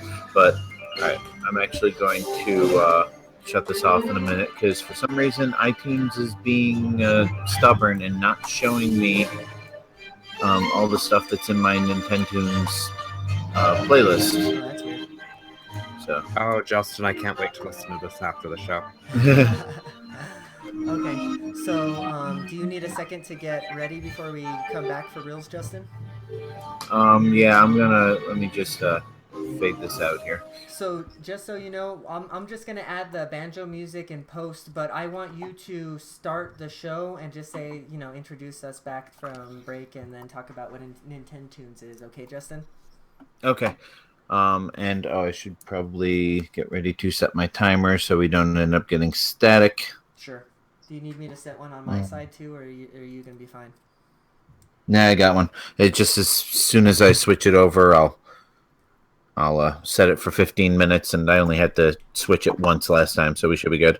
Okay. Let me reopen iTunes. That depends how easy your music is this week. Got any more Zelda boss battles for me? I'm actually not sure. Hey Lucas, just hoping for you would- you too, I'm gonna give you my best neigh. It's gonna be like this. Ooh, that was a good one. Thank you. I appreciate that, Why did Eugene. everybody get so close to the mic all of a sudden? I feel like you're all like whispering sweet nothings into my ear. Justin, you hear me? Me more. Are you there, Justin? We love you. Talk dirty to me. All right, somebody else has to do Nintendo tunes because I'm gonna go like run and hide. So Play that funky music, white boy. according to Heather, it's your turn to win this week, Lucas. Aw, yay. Okay, yeah, all right, I'm all set. Okay, it feels weird to be introducing this without the banjo music. I've You're got to be fine. honest with you. Okay, are we ready? Yeah, we're ready. All right, let me switch my inputs. Ta-da. And all right, can y'all still hear me? We can all still hear you. All right, setting my timer. And all right. Okay, and we are back to Infendo Radio with this week's session of Nintendo Tunes, hosted again by me. Yay! Because oddly enough, I was the only one prepared. Yeah.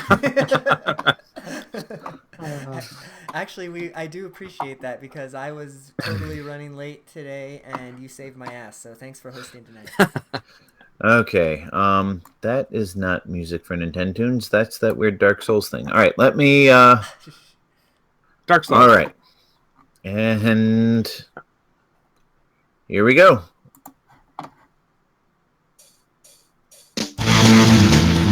Holy crap. Super off-road? It is not Super Off-Road. Regular Excite off-road? Is it Excite Truck? It's not Excite Oh, Truck. no. That part is totally not Excite Truck. I don't know. I'm gonna need a hint or another track. Let's do another track first. Hang on a second. I think this is just looping anyway.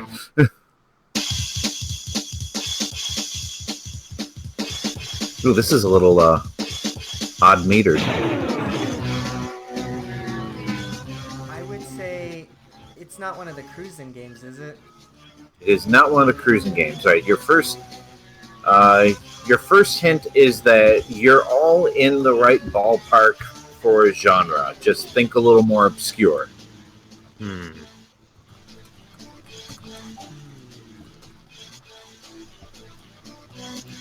Well, that doesn't help me very much. I don't know. Is it? Are we talking? This sounds like very Nintendo 64. Am I right with that? It is not Nintendo 64. Super Nintendo? It is Super Nintendo, Okay. obviously. I don't know. Give me another track. It is a game that Road we have. Rage? It is a game. It is not. I assume you mean Road Rash, but you're wrong I don't anyway. know. I was like 4 when the Super Nintendo was the thing. Well, I feel old. I was around, but I'm not huge on racing games, and I don't know many from the Super Nintendo. The only other ones I can really think of are F-Zero, but clearly not F-Zero. Nope. Is it like... Wait. I'm Nope. feeling the need for speed. No. Is there a need for speed on the Super Nintendo? Is it that one stupid game that looked like Cars before Cars was a thing? I don't even know what the hell you're talking about. All right. Is Last. Ah, fuck. What game was that? Go ahead. Give me another track. All right. I got nothing. So hopefully you get this, Eugene. Okay. Before I play Stunt the Race. Is it title Stunt music. Race? It's not Stunt Race. I'm going with Excite Bus, like Heather says. Okay, hang on.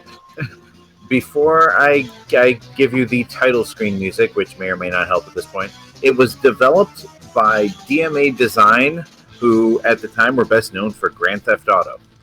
Oh, that is... It is a Super NES exclusive, only for Nintendo, as the box art says. Then it's got to be that rock and roll racing, right? It is not Rock and Roll Racing. I'll give you the title screen, and then I'm just gonna call it. Yeah, I just want nobody else to get it because I know I'm not getting it. I Ooh, I'm liking this. I know we've discussed this on the show, and Eugene, I think you were the one who recognized it. Oh, I know it. It's Home Improvement, the racing game. All right. It is... are we giving up? We're giving up. Yep. It is Uniracers. Oh, motherfucker! Oh, thank God! I never would have gotten that. I don't think I was on the show when you guys talked about that. Yeah. You might not have, but I knew it once Eugene found out what it was, he was going to hate himself. Yeah. I was thinking. Well, thinking more racer, like actual like car racer. You know. Can I just say kudos for us guessing like every other racing game in existence? Hey, no one said Mario Kart. All right, let's see. Next round.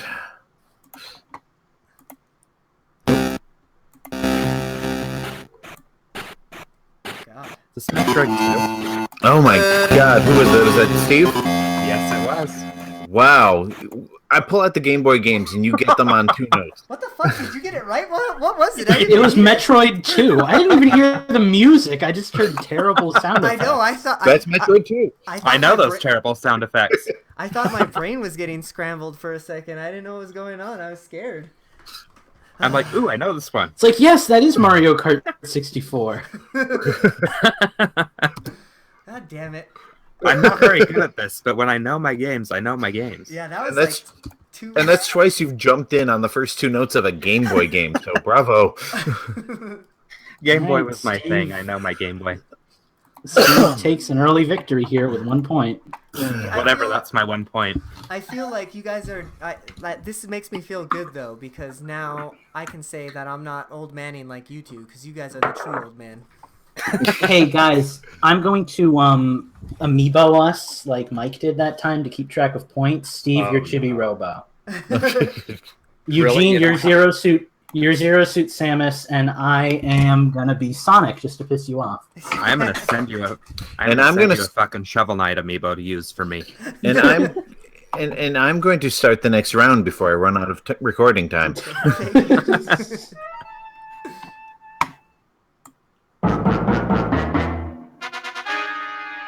Animaniacs. God, I wish that I could be recording this in stereo, because this is pretty awesome in stereo. Fuck, I know this. This is a Zelda. Yeah, it's Zelda Twilight Princess. Oh, is that who is that? You wouldn't use Wind Waker twice in a row, would you? Was it Twilight Princess? It was Twilight Princess. Yes, this is the scene where the bridge is burning. Oh, I was trying to remember where it was from. Wow, yeah, wow, that's like worth half a point right there. My least favorite Zelda game, and I know it by heart. That makes me happy. Of course it's your least favorite, because it's one of my favorites. Of course. Is it weird that I was thinking of a different scene of something burning, but from a Metroid game? I thought that was a Metroid music. Well, that was my first thought. Was it was Metroid? Then I was like, no, it's not Metroid. And then I was like, I really know this song. What games do I really know? Nice. All right, so it is now all tied up, unless you count. No, it's not. Eugene doesn't have a point. No, I do. I got the first Yeah, he got the right. first one. Yeah. Oh wow, I'm really bad at scorekeeping. Okay, No, well, I didn't get the first one. I'm a liar. Hey, that's right. That's right. You didn't get the first one. I'm a good liar, but I'm a liar. Zero Suit Samus moves her ass back to 0 points. Good try though. All right, and we're on to round 4, correct? Yes. Sure. Yeah. All right. Let's see here. Oh. Oh my god. Sonic Spinball? That probably isn't on a Nintendo system. Well, I guess you can It count is. the GameCube collections. Ooh, that's a nice little loophole. Yeah, it is. That's how I got Sonic the Fighters in that league. I know I played this, but I'm gonna need another track, I think. All right, let's see. Yeah, this sounds really familiar. They didn't do Toe Jam and Earl on the Nintendo systems, do Is they? This isn't like the Rob or something, is it? No. Did This is Rob more have Super- good music? Well, that was Super Nintendo.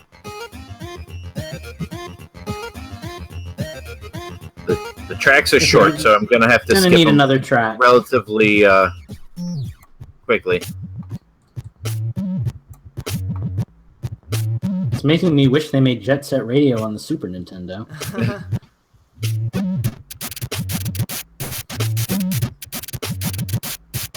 Is this like Super Paperboy or something? It is not Super Paperboy. I got nothing. God, why does this sound so familiar? I want to give you guys a clue, but I can't think of something I can give you without giving it away to some degree. So This doesn't sound Super Nintendo to me at all. I know it is. It's definitely not Super Nintendo. Then what system is it? Game Boy? If I tell you, it might give it away. It's Game Boy, I think. It is all right. It is a Nintendo, and it is an NES throwback game. Throwback? Yeah, like a game. Shovel Knight or something. Yeah, like a game that was made relatively recently that kind of plays off of NES nostalgia. It's not. Hang on, I'm trying to find a particular track, but I can't remember what it was. So in other words, this is my department, and I'm not going to get it.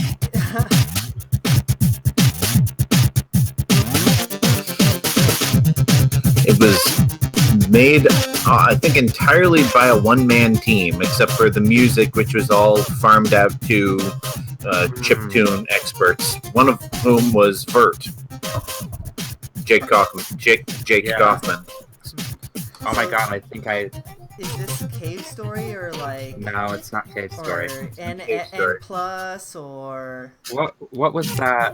I can't think of the name of the game, but it was that Metroidvania style game where you have the gun that glitches out. I think you're thinking of Zeo Drifter, aren't you? No, not Zeo Drifter. That one was done by Jules Watcham.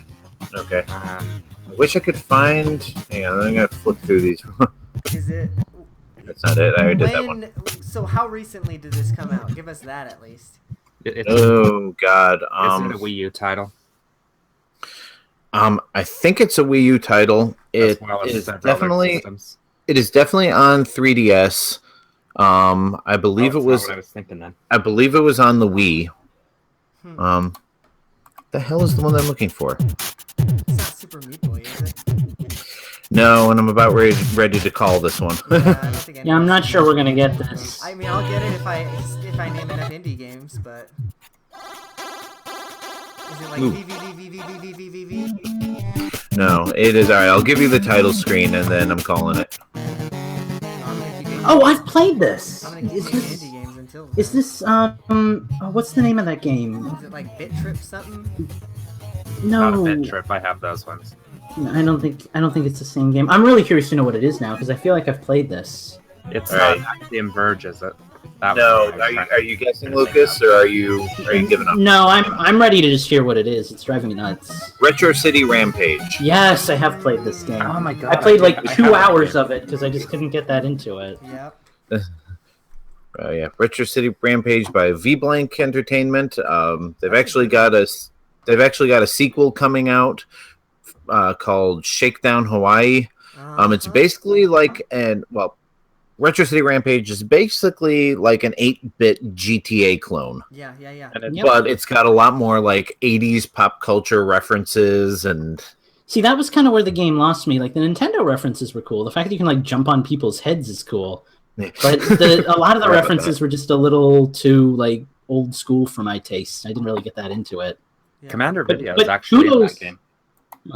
But kudos to a guy who can make that game by himself. You know, that's always impressive. Yeah, I'm pretty sure he did like almost all of it by himself. But Jake Kaufman did the soundtrack to that.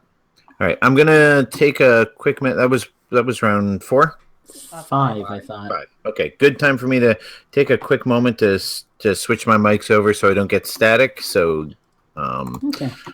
As far as I can keep track, we're still 1-1 and none, right, guys? Yes, I believe so. That's what the amiibos tell me. How the amiibos don't lie. Neither do my hips.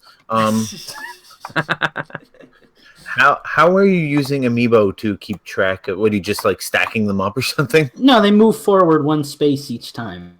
No, good grief. All right. Well, whatever works for you. He's got a Monopoly board right there. Yeah. I always have Candyland open. Nice. Oh, All right. God. Heather Oh, asks, shit. Heather Did I just... asks if Justin gets a point if nobody gets it right. And I say no. We should start doing that. No, Justin never gets points again. No, because then it just gets mean. Yeah, because then I would just pick like the most obscure games that I love that nobody else has ever heard of, and I would win every time. Like you don't do that already? Oh, Hey, Okay. Mike gets them every week. Usually Mike. Yeah, I was gonna say usually Mike is there to get him. So Okay, so was that round... Anybody in chat paying attention? Was that round 4 or 5? that was 5. Pretty sure that was 5. Heather, where are we? Yeah, because they each have a point, and we did not get 2 of them. Like nobody Okay, got 2 of them. so that would be 4. So Maybe We're we're on So on round now five. we are starting 5. isn't that what I said? I thought that we had just done 5 was what we were saying. Oh. I thought we had 2. And we're starting the next round. Well, because we missed the racing game, and we missed that, and we missed the first game that you did. The first one was game the was racing game. Oh. Metroid Prime Hunters? No. Although, coincidentally, the word hunter is in the title of this track. That wasn't a clue, just a coincidence. Could you turn it up just a tick? It's not Metroid Prime, is it? No, it is not. It sounds like It it. sounds so Metroid. Like, It does have a very Metroid theme now that you mention it. is it your goddamn Shadow Man game? No, it is not Shadow Man. But I don't. There's not a whole lot of memorable music from that to go with. So. Are we ready for the next one? Yeah, I Think think so. so. All right. Let me know if you want a clue. I mean, a system might be nice. That's kind of hard because it came out on a few different ones. But I will so by that it is definitely not a first party or even a second party Nintendo game. Can you tell us the system? Or systems. I know it came out on the DS and the Wii. And it's also available for download in the DSiWare. Well, I'm increasingly sure that I've never played this then. I'm pretty sure somebody else recognized the name of this at one point. It's not a Shantae game because No. that music's too recognizable. All right. Let's see. It is more or less an RPG. That was my next question. Is Yeah. genre? So what was your first hint? It was that it was on. Did you say DSiWare? Yeah. It was. DSiWare. It was on DS card. It was on the Wii, both disc, and there may have been a download version of it, and there was a DSi download version of it. Huh. I don't know that I played this. All right, hang on. Let me get something a little bit more.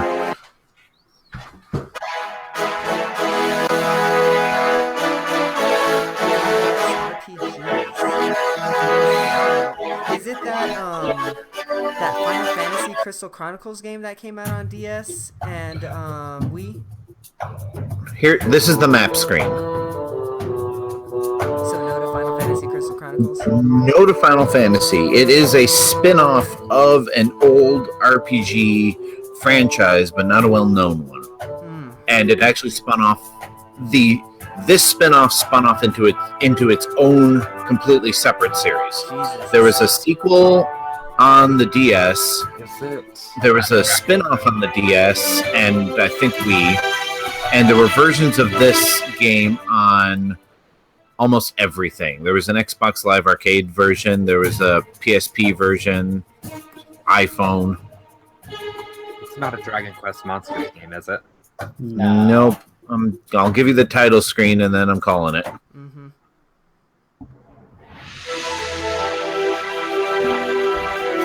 If I must say, Justin. You're bringing it hard tonight. I was so hoping somebody else would have played this game because it was an amazing game. What's gonna suck is when you say with the title and we have played it. And I should be watching chat to see if anybody's getting it from this. Nope. God, I don't think I've played Nobody's it. guessing. No, the most recent guess I see is Excite Bus. So either that was for a different round or completely wrong. Yeah, The Heather game was trying to figure out where we were. The game is Puzzle Quest: Challenge of the Warlords. Motherfucker! I have so played that game. I just don't know any of the music. I have not, so I don't feel bad. At the very least, the title music should have given it away. I always play. Okay, so funny story. I was in college at the time, and I always had my DS with me, and I was so addicted to that game. I always played that game with the sound off in my backpack in class. So. That's true. I often played it with the sound off and with like my iPod on or something like that. But at least the title screen, like everybody's heard this music at least 100 times who's played the game. If it had puzzle in the title, I avoided it like the plague. So. Oh, Puzzle Quest is amazing. It Basically, was like Bejeweled plus an right. RPG. Yeah, it was like one of your medieval swords and sorcery RPGs, but the battle system was Bejeweled. So when you match up like red gems, it powers up like your fire element and etc. And then you can do like a melee attack by matching up skulls, and then you have spells that you can cast on each other. And that's cool, but I hate puzzle games. So. Lucas, why are you and I friends? I know, right? I don't understand it. Well, because every now and then we hunt together. That's about it. I'm totally disappointed that nobody got Puzzle Quest. Well, I played it. I loved it, but no music. I didn't remember. Now I'm scared to do any of my other ones. I might have to pull out an obvious one just to just to make you guys feel a little better about yourselves. Throw me a Game Boy when it's all good. Yoshi's Story. Story. All right. Well, while I search for another one to use, I'll give you one that I already have queued up. Wait. So. You did say Quay last week, by the way, and I laughed hard. Eugene did, or I did, making fun of him? No, Eugene did last week, and nobody even caught it. Oh, I laughed at him too. All right, and we are on to round 6. Yoshi's Story. Hang on, it's a commercial. All right, here we go. Dodge Caravan. Mario's Woods? Nope.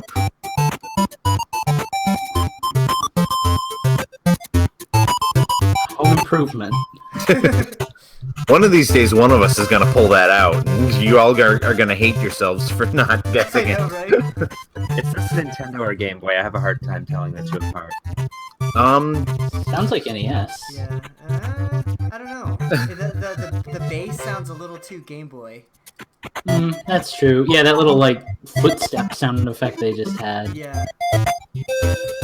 I am biting my tongue because I don't want to give anything away. Is this like Pokemon card game? No, it's not Pokemon trading card game.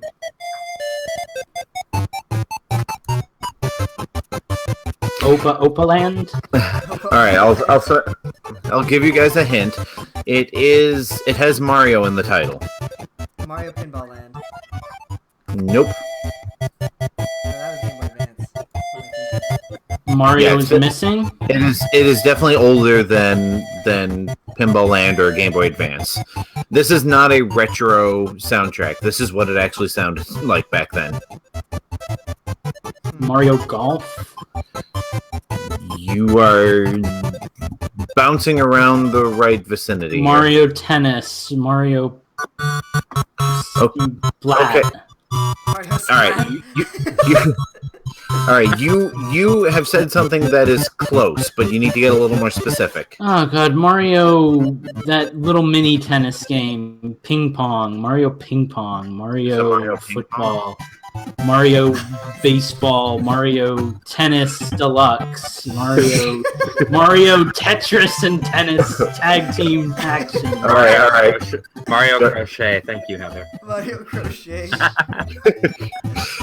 it Okay, Mario it is- Toy Land? No, it is all right. It is a Mario Tennis game, but you got to tell me what system. Oh, come on. It's a Game Boy. It's got to be Game Boy Mario Tennis. Oh, Virtual. It's Virtual Boy. There it Oh! is. Like I'm waiting for somebody to pick up on the fact that I'm not confirming either of the can I 8-bit say- systems. Can I say, fun fact, that was one of the 2 Virtual Boy games I actually owned? I own a bunch of them, but that's one of the few that I actually want to play on occasion. Side story, I really want a Virtual Boy because I had to like sell mine at a garage sale when I was like 8 because my parents were worried it was like murdering my eyes. I wear really hardcore glasses these days, so it probably was. But I really want a Virtual Boy again. I have a funny story for you. I have 2 Virtual Boys. I need your Virtual. Well, here's the problem. I have 2 Virtual Boys because I had one, and then during one of my many moves during the mid-aughts, one of the little mirrors or lenses or something got off kilter. Oh, no. So I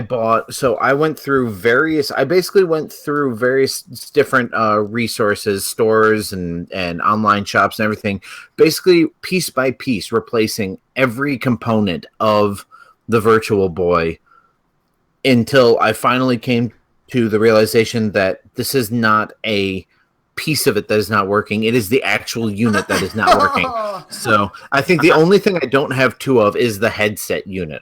Or maybe I did get a headset unit and had the same problem, but whatever the case may be, A working one and a non-working one, basically. Or I have 2 non-working ones. I'm not sure. I haven't tried assembling it in a long time. But yes, I am dying for a Nintendo to, now that they've completely forgotten that the 3DS does 3D. It'll probably never happen. But I am dying for Virtual Boy game. Console. Yeah. VBVC. I like it. Oh, I'm going to avoid making the joke I was going to make. Check your timer, by the way. You might be getting close to having to reset. Yeah, I may as well do it right now because God, y'all are killing me tonight. Stay tuned for a moment, and Lucas will give you the update of the scores because Lucas is winning. Lucas likes talking about that. Yes, Lucas is winning. Sonnet at 2 points. We have Chibi Robo at 1 point, and we have Zero Suit Eugene at 0. Oh, I love it. This is memories back to my first Nintendo. Miyamoto, didn't it? Yeah, pretty much. All right. God, I hesitate to do any of the other ones I had lined up because I thought maybe you guys would get at least one of the other ones. Yeah, I like how you keep saying like, "Oh, I don't want to give you guys any clues because it'll spoil it for you," and we've gotten 3 out of like 6 so far. All right. You might All right. be, Well, you might be overestimating our abilities. Mm-hmm. All right. I'll go something a little bit more well known here. Mario.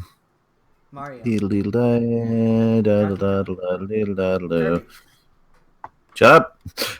I'm trying to find the right track to play here. Final Fantasy 13-2. Mario Kart Wii? No. Oh, I know this. Why do I know this?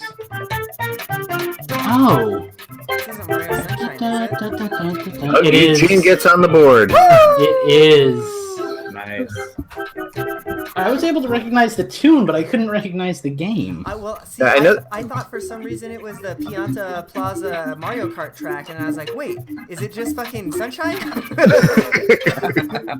Yeah, it is a very recognizable sound font. I should have tried to find something. I didn't have this one prepared, so I didn't know which one would have been the best. This Right. one, maybe. Well, he didn't get it in 2 riffs, so that's good. Yeah. I can't help but feel like if you had played that one, I would have just like yanked it away, but maybe I'm overestimating myself. Well, watch out. Yeah, it's possible. Because Zero Suit Eugene is on his way. I'm seeing it. You're right there next to Chibi Gentis. I almost just called Jacob. I almost called you Jacob. How am I Jacob? It starts with a J. Dude, how many hours have we played Monster Hunter together?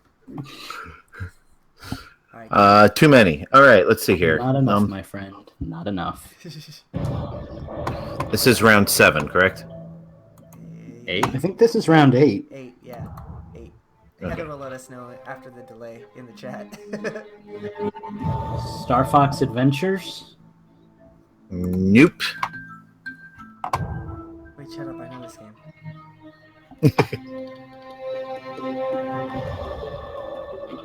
Beyond Good and Evil? No.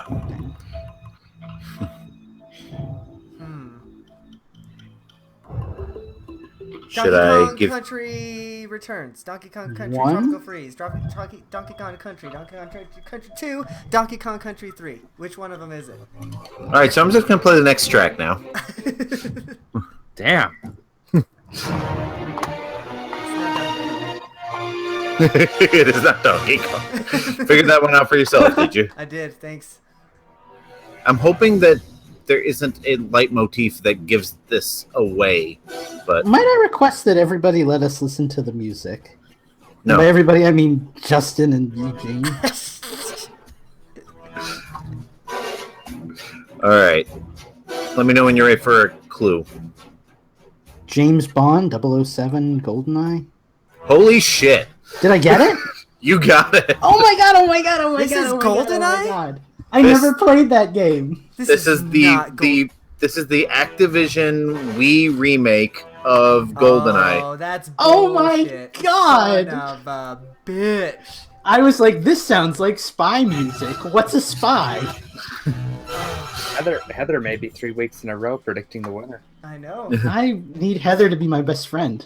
Yeah, at this point, Lucas has taken away so many of them that you guys can't really catch up. No. Oh, boy. This is Oh, round, boy. We're going on to round 9. I can get Hey, both Eugene, of we them got right. I'm jealous. Yeah.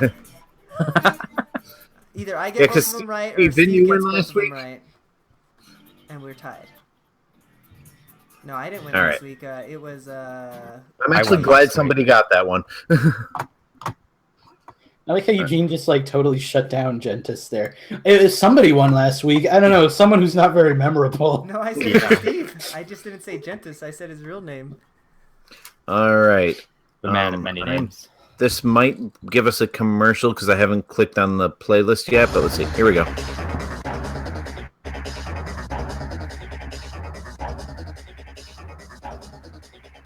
Donkey Kong Country, Donkey Kong Country 2, Donkey Kong Country 3, Donkey Kong Country Returns. Donkey Kong Country King of Swing. Oh God, Donkey Kong Country Bongo Dongo. All right. You guys know it's not Donkey Kong Country, so quit wasting my time. But I do think I know this song. You might. It sounds like a game I played Ninja 5.0, but I don't think you played it, so I don't think that's it. No. Gex? Yep. 3? Dex 64?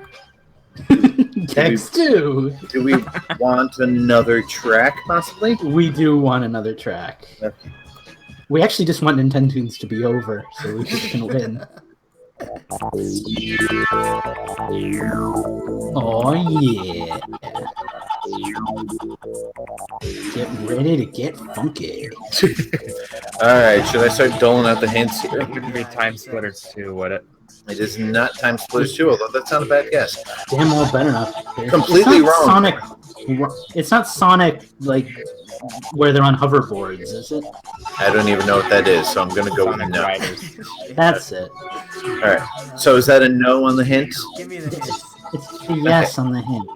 Okay, do you want system, genre, or developer?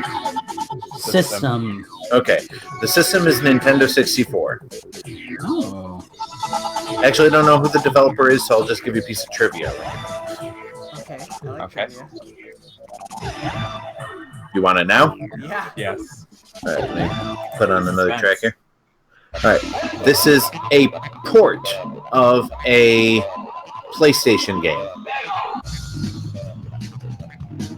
Is it Ridge Racer? It is not Ridge Racer. Did that ever come out on 64? It's not like Burning Rangers or something, is it? Is that a 64 game? Nope. Is it Wipeout? It is Wipeout. Ooh. Eugene might tie this up on the next one. Gentis, I need you to steal the win for me. I was going to say, you're winning already. I'm glad somebody else knows what Wipeout is. I was going to be like so disappointed in all of you. I was Isn't that a talking with the TV guy show that prints now? our shirts about that a couple weeks ago. Great thing about Wipeout 64 was one of the first, if not, no, it's definitely not the only, but one of the first N64 games with a licensed soundtrack. They had to do all sorts of compression and tricks and all that to get it to fit, but all of those, all of the music was actual professional techno music. A lot of it taken directly from the PlayStation CD-based game. Guys, I'd like to add to our prediction list and say that tomorrow, or actually Monday, I guess, Mike is going to tell us in text form that he would have gotten all of these before. Yeah. Yeah, let me take off the free space real quick. Let's see. I was actually one round short on my list. Let me see what else well, not on my list, but what I had queued up. Quaid. Quaid. Ooh. Yes, this is what I have to do. Hang on. Oh god, I'm nervous. I better not be spitting cookie all over my new laptop. I already know what it is. All right, let me see. Here we go. Please tell me there's a playlist. I know there's a playlist. I looked this up once. Hang on. Oh, it's got to be Home Improvement. I know it's Home Improvement. I'm going to just come right out and say it is not Home Improvement. Oh, that's so sad. Come on. There is no playlist. I have to do one of those things where it's sing the songs. all right. All right, here's. Oh, that's awful. Hang on. I'm gonna have to do one of these ones where it's basically the entire soundtrack on one. Infendo Radio, always professional. We're doing it live. All right. Here we go. Yeah, that'll work. Donkey Kong 94. That's actually not a bad guess. No? It's completely wrong, but no. And I'll tell you why when we. That sounds just like it. It does. No, this is a Mario versus Donkey Kong game, isn't it? No, it is. It is neither. It is not Donkey Kong in any shape or form, but it is the same composer as Donkey Kong 94. That wasn't. It wasn't Koji Kondo. No, Koji Kondo didn't do that, did he? No. And don't go Googling it. If I had my phone away, you'd be able to hear my keyboard clicking too. Oh God, you have that turned on? I do too. We have discussed games in this franchise repeatedly on this show. Today? No. Oh my God, that's Bomberman. No.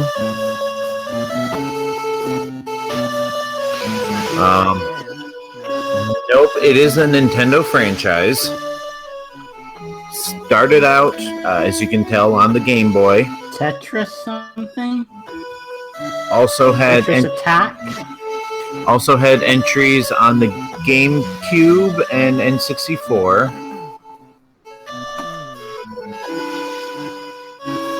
I'm drawing a blank here. Good. Keep drawing that blank. I really like this sound. Well, it is the same composer as Donkey Kong, so that doesn't surprise me. Actually, when I first heard this soundtrack, I'm like, ooh, I really like this. I wonder who did it. It sounds a lot like Donkey Kong. And sure enough. All right. Wait, so what did you say that it was on GameCube too? Like it was the not this exact game, but entries in this franchise appeared on the Game Boy, the N64, and the GameCube. I'm just drawing a blank. That was the last one we saw. It is all right. This will be your last hint. It is a racing game.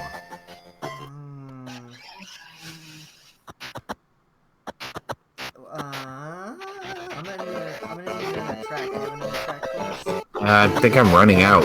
This was a Game Boy just game. started another track. Yeah. This is the title screen. It's It is not a like- race. What It's was not that, like Lucas? Mock Rider or something, is it? It is a Nintendo franchise. It is a racing game. It appeared on the Game Boy, N64, and GameCube. Yeah, none of that means that it couldn't be Mock Rider in my world where I don't know what Mock Rider is. It has race in the title. Wave Race. Of course, Lucas would get it. Oh, son of a bitch! Son of a bitch! I should have gotten it with the GameCube and the N64. Well, that's what I thought would be the tip-off. I don't know. I didn't know there was an older Wave Race game. No, I thought that's Yeah, why I that's- totally forget that Wave Race on the Game Boy is even a thing. Well, that's why the N64 one was called Wave Race 64, because it was the sequel to Wave Race Well, on the I just figured N64. it was just Wave Race 64 because, everything else was Wave Race 64, was something 64, because that's what Well, they did on the Fighter. Nintendo 64. Only if a previous entry in the franchise existed. But if it was just a new 64 game, it usually didn't have it in the title. Tell me, was there a Quest NES or is Quest SNES? Did I miss something? All right, touche. But Quest 64 wasn't made by Nintendo, so Hey, they don't have to I'm follow I'm rules. just following your rules, bro. No, they didn't follow any of Nintendo rules, like, making a good game. I'm just basically delaying the fact that I have to say that Lucas fucking won this game. Yeah, and I mean, technically, we probably could do one. No, I guess that was the 10th round. Yeah, and I'm ahead by 2 points. Right, exactly. It wouldn't do any good anyway, unless we did, Yeah. like a Family Feud thing and doubled the points. But who the hell wants to do that? Let's get this shit over with. Yeah, we have been running for like 2 hours and 10 minutes. Oh, God. Yeah, we haven't even started our last segment yet. Oh, God, and that's going to take forever. Right. Have fun editing. What's wrong with us? Okay, well, that's been Nintendo Tunes. Yeah, we're gonna take a break here. I'm taking a break from Nintendo Tunes for at least a week. I wouldn't mind doing next round unless Gentis or Steve wants to. Oh God, no, Gentis it's is all Steve. yours, Lucas. I don't have time to put Jesus, something together Steve. this week. Yay! Okay, And I've so got two we personalities now too. We are gonna take a break, and we will be right back. Eugene, now that we're officially on the break and no one in the live stream can hear us, let me ask you this. Can they hear us? They can hear us. Should we maybe put the Zelda cast in like next week's discussion? Because we're already hitting like the 2 hour mark. I'm kind of thinking that too. I'm looking at my clock here, and I hate you. we've already hit 2 hours and 9 minutes on my.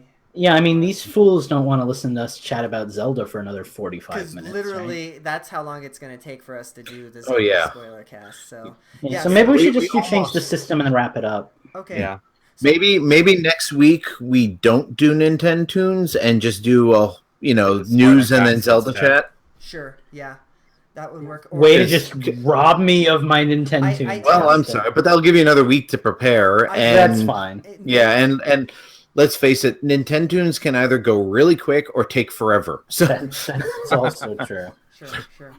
Okay, so sounds that good. removes the wild card. So we won't. Heather's saying she needs her Nintendo. Yes. tunes. Well, So maybe you what are we in do is we do an is- all Nintendo Tunes show the week after or something.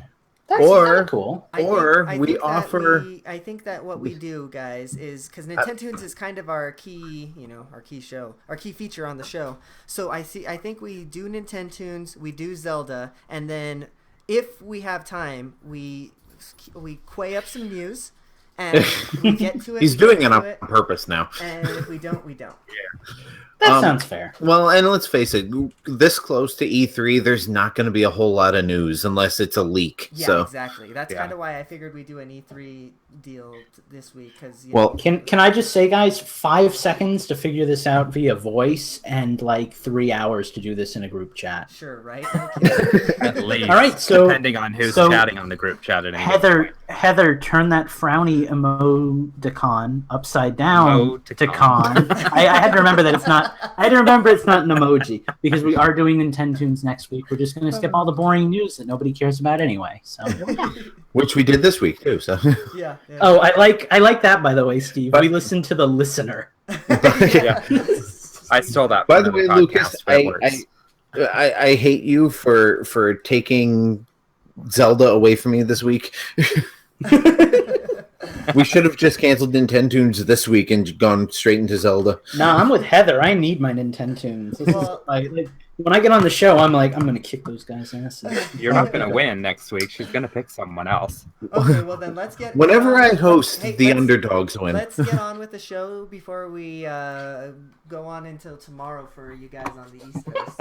Oh, let me switch my audio here. Delayed reaction. That was the delay. Okay, so I tried to make the switch Justin, sound. Is your audio ready? Can I roll with it? Yep, I'm good. As long as you can still hear me. I can hear you. Yeah. Okay. Can you hear me now? God damn it. Good. We are back. That was fun. I lost, but it's okay.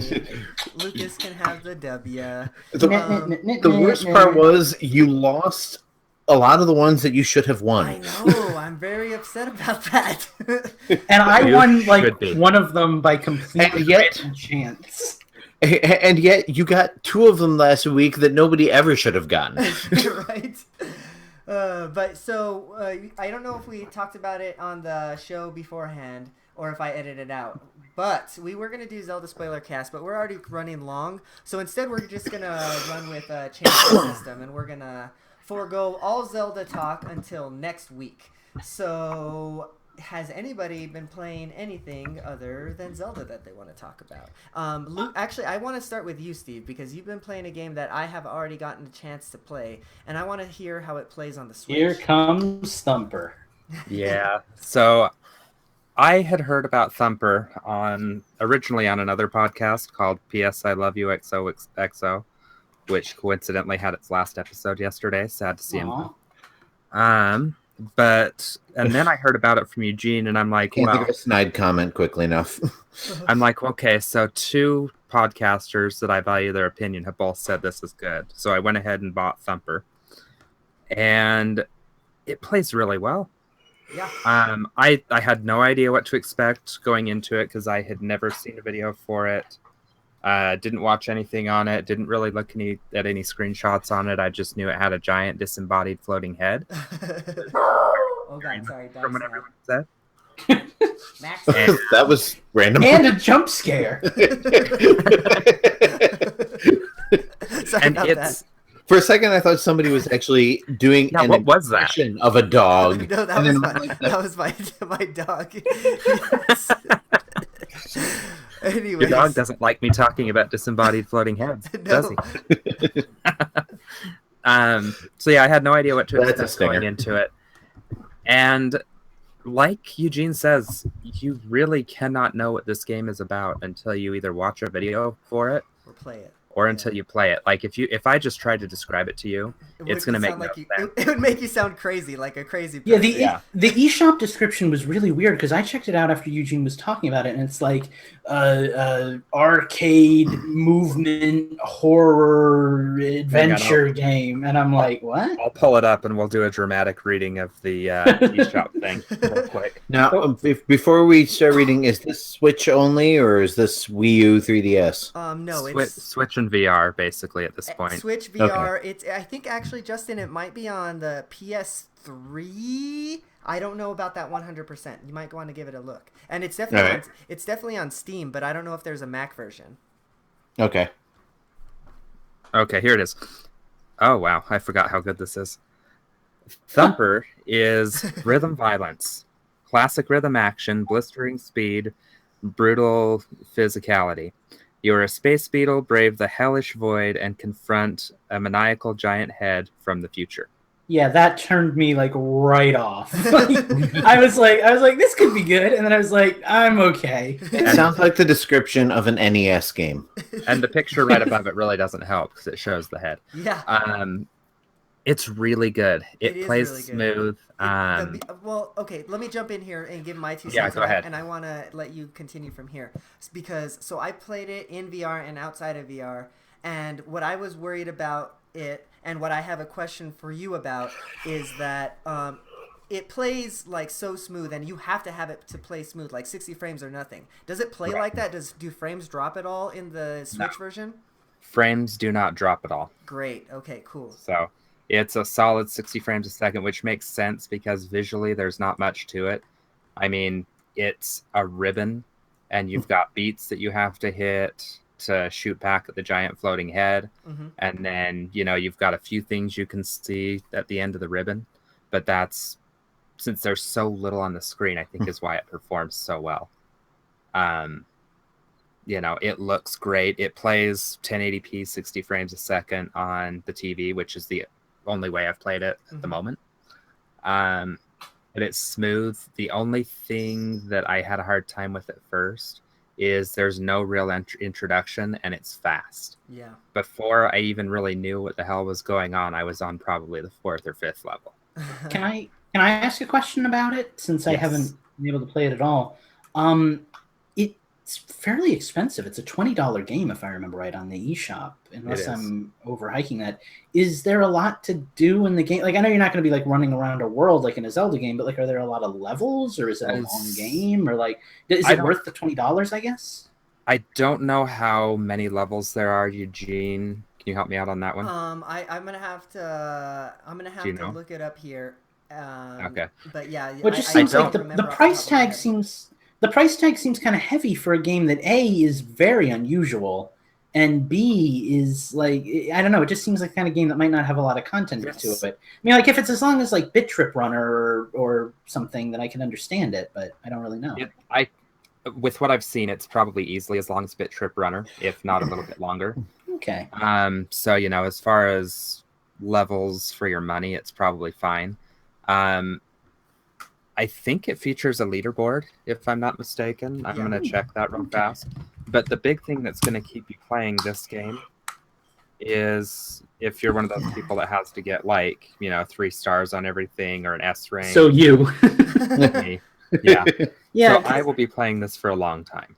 Yeah, like, I can say right now that I've got a bias toward it because it's not really my cup of tea. Like, I don't really like those kind of games per se. But I like the idea of a game that's different, I mean, one of my biggest complaints is the games are so ordinary and the same. So it's nice to see something different. Well, and the thing about this is it's got a very healthy challenge to it. Oh, wow, this looks beautiful on the Switch screen, by the way. So it's got the regular game, it's got a new game plus, and then it's got leaderboards. And I believe there's 9 levels, by the way. And oh my god, that is beautiful on the Switch screen. Sorry. And I don't want to like, get into games for money because that's kind of a stupid thing to make anyway. But how long are the levels if there's like 9 levels? It depends on how good you are at the level. And they okay, so it ends when you accomplish like a certain task. It's not like a set endpoint. And they get really hard too, as you. I had a level, like, I got past the first boss, got maybe 2-3 levels into the second group of levels, and I bet I spent 20 minutes just trying to beat this level, and then I got a C rank, and I'm like, geez, got to go back. Yeah. So length of the levels really depends on how good you are, because you have to hit the sequence exactly how they want you to hit it. And it's one of those games, it kind of reminds me of Ghosts and Goblins, where it's just got that insane difficulty curve. Like, you've got 2 hits and you're dead, basically. But each time you do a successful, like, each time you mount a successful attack is the best way I can describe it. Each time you mount a successful attack, you have the chance to gain one of your lost hits back. Oh, that's nice. But you have to hit the beat, just like any other beat. So if you miss the beat, then you miss your extra hit coming back. I like that though. I like games that are like brutally difficult. There's not enough of that. Like I said, I find myself. I can pass on that. You know, Lucas, I kind of think this would be your kind of game if you would give it a chance. If it drops down in price, I think you really should give it a shot. Possibly. I'll explain during my part to change the system why I'm not investing in any other games right now, but we'll save that for a little bit later. Oh, jeez. Here we go. Well, Lucas I'm is actually going to sell us on interested. his game. I've been kind of keeping up with your saga in the group chat. I was ballistic. But again, this is Steve's moment. Let's not interrupt. So I've probably already put more time into Thumper than I have in Puyo Puyo. Oh, wow. Okay. I thought you were going to say Breath of the Wild. Oh, God, no. I just hit like 130 hours in that finally. But yeah, so I'm really enjoying it. I see that as a game I'll see to the finish. You know, but then again, you guys know me. I love my little indie darlings like that anyway. So, and I've heard a lot about that one anyway. Whose car alarm is going off? My neighbors. Let's say I'm not playing Zelda, so you can't blame me this time. No, Eugene's being the bad one this time. Yeah, geez, Eugene, just tell your neighbor to get the car straight. We'll have to stick me and Mike on him to shame him into moving. Awesome. And then I'm trying to think. I think really the only two games I played are Thumper and Zelda, but we're not talking Zelda this week. So, the only thing I do want to say about Zelda, I had 50 shrines left to go. I'm down to 16 shrines before I've gotten all 120 of them. That's awesome. And we are damn proud of you for it. You must have. I'm down to 6. What did you did you just like take your Switch and attach it to your hip on Saturday or whatever day it was that you were playing Zelda and like not leave its side? No, I got permission from Mrs. Gentis really not to go anywhere all weekend. So when she was gone shopping, I was playing on the TV. When she would get home, I would pull it off the dock and play it in handheld. I like that. And wait, is that an innuendo or are you moving? No. That has to be a euphemism. The funny thing is, though, is I spent so much time hunting for rubies that I had so many extra jewels that I was able to buy the compendium. I didn't have to do it the hard way like you guys did. I bought it too. I think Eugene did too. Yeah. See, the compendium is, and here we go off into Zelda talk. The compendium is actually the thing that's keeping me going because I'm actually enjoying. Like I said to you guys a couple of weeks ago, I wandered around Hyrule Castle just taking pictures of things because there's so many like high level weapons there that you don't see anywhere else, and they're all like these display cases and stuff. Or like one of my favorites is I have a picture of a rusty broadsword, but it's in the hands of a knight's armor that's kind of in a little like closet area or something like that. Oh, that's cool. Right. So I'm actually enjoying the picture taking aspect of the compendium. Yeah, but no more Zelda. That's enough. Yeah, that's it on Zelda. So. Anyway, so yeah, that's my gaming for this weekend. Well, you're going to be disappointed because all I've played is Zelda, so I guess you're just skipping me entirely. Did you ever get back into Link to the Past? I'm still playing it here and there but I haven't like made any real progress other than I got the Master Sword. Yeah, I haven't really been, I keep forgetting to bring my 3DS downstairs, so I don't have it to play when we're sitting down here watching TV. Right. Fair enough.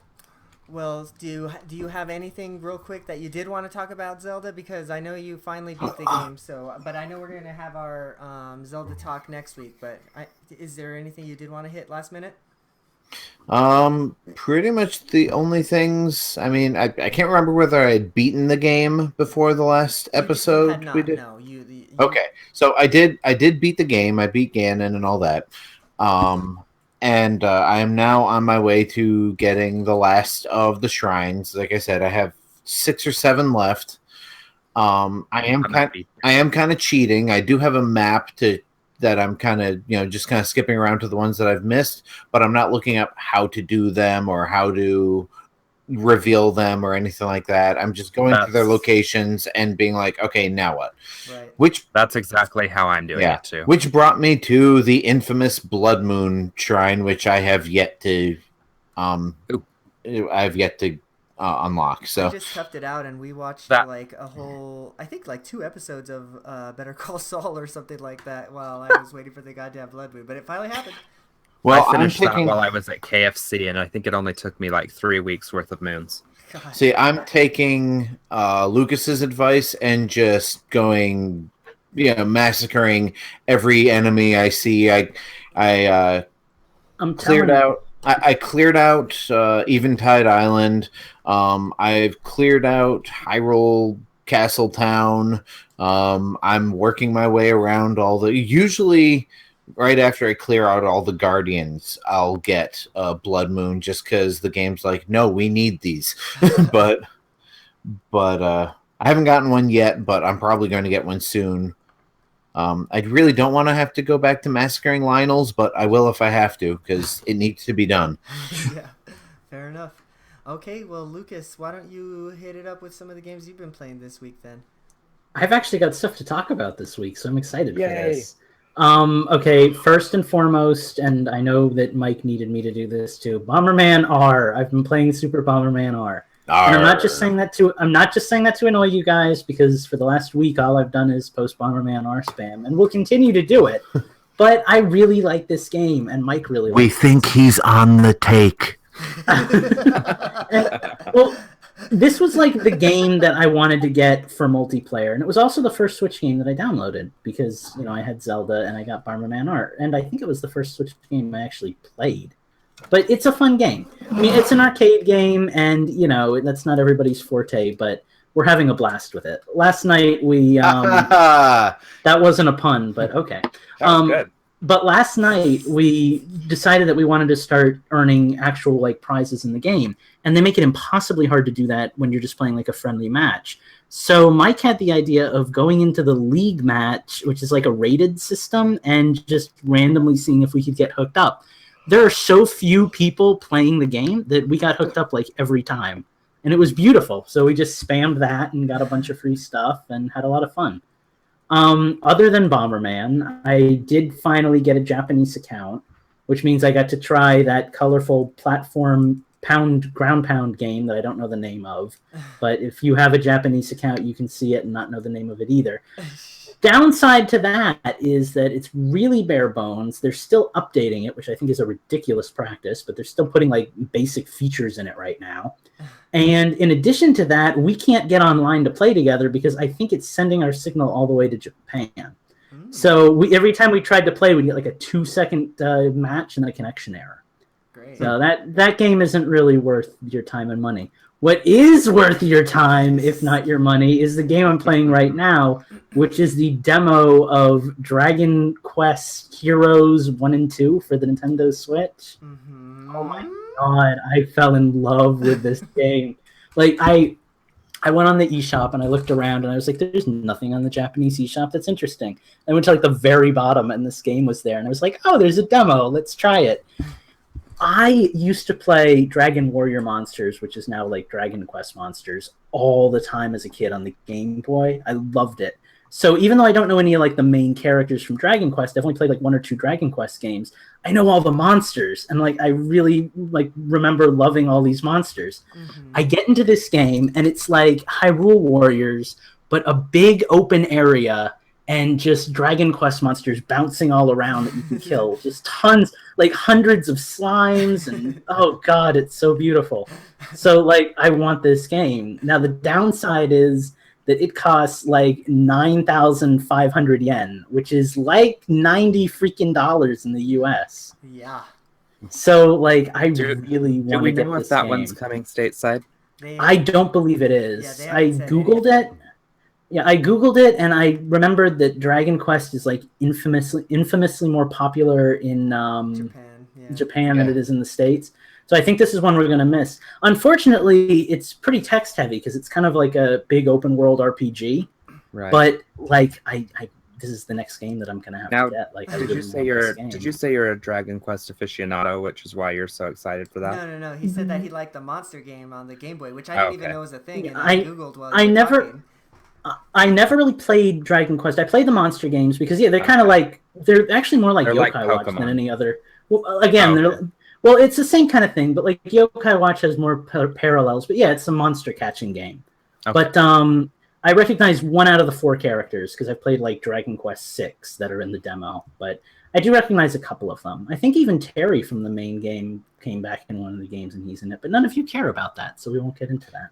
But yeah, it's a really cool game, and like if you like the Warriors series and you have enough money to buy 2 games in one, because it's like the only way you're going to get to do it. This is a really fun game. Unfortunately, you got to be willing to play it in Japanese. But again, I got through Mother 3. I can get through this with an online guide. Don't you just love that the Switch, you can have the ability to play fucking games from that's countries? The thing. There are so many games that I've wanted that like never came out, and now with the Switch, it's like games like this. I'm going to get a chance to play them. It feels really good. Yeah, see, awesome. I've never really cared that much about playing games from Japan, except for, you know, like the games that didn't require any sort of translation. Well, see, for me, it's just there are certain games that just never make it stateside, and I tend to prefer Japanese-style games over American-style ones anyway, so there's always like that bundle of games that just bums me out that I never get to play. And that explains your choice in monsters. Yeah. Well, cool. What else have you been playing, Lucas, or is that about it for you? That's pretty much it. I've been playing just about everything on my Switch. If I can have my 5 seconds of Zelda, since we're all kind of doing this. Yeah, go ahead. I beat the game. I got all 120 shrines. I'm at 349 Koroks. That's amazing. Okay, I'm at like 50-point-something%. And I do know I started 6 weeks after everybody else. Yeah. Tell me, Lucas, because I think you're going where I want you to go. Because have you figured out how the percentage works? Well, I wanted to talk about that. First of all, I talked to Mike last night, and I know now how many Koroks there are in the game. I'm not going to say it just in case anybody doesn't know, but I feel like you all talked to Justin, so you all probably know. I didn't. They told me. But actually, Mike told me. But from what I figured out with the percentage, I've tried quests, and that doesn't get me any percentage. Mike says upgrading your equipment increases your percentage. I haven't seen that unless it's 4 stars. That must explain why I'm so much higher than most of you guys, because... Why? Well, I mean, for a while I was. I mean, you've all caught up, but I upgraded almost all of my armor. Well, I don't think upgrading the armor increases your percentage, unless I'm wrong and I just haven't noticed it. The only noticeable things that I've seen increase my percentage so far have been the Koroks, and maybe killing the monsters that I haven't killed before, the giant monsters for the Kilton sub-quest. But I've yet to see anything else. I wouldn't mind talking about it real quick, Eugene, if you know the solution. No, I don't know. I know I almost want to look it up, but I don't. See, I haven't looked up anything yet. I'm a fucking Breath of the Wild. Well, that's where I am. From everything that I've experienced, like the only way it seems to level up or to get up in your percentage is to get Koroks, and like every Korok is like 0.2%.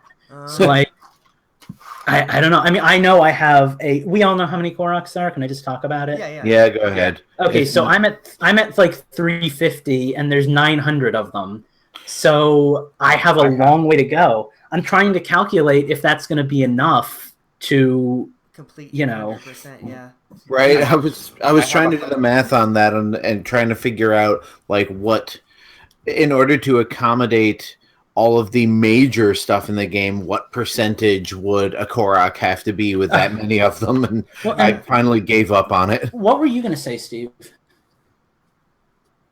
I've heard the other thing that ups your percentage is finding areas in the game.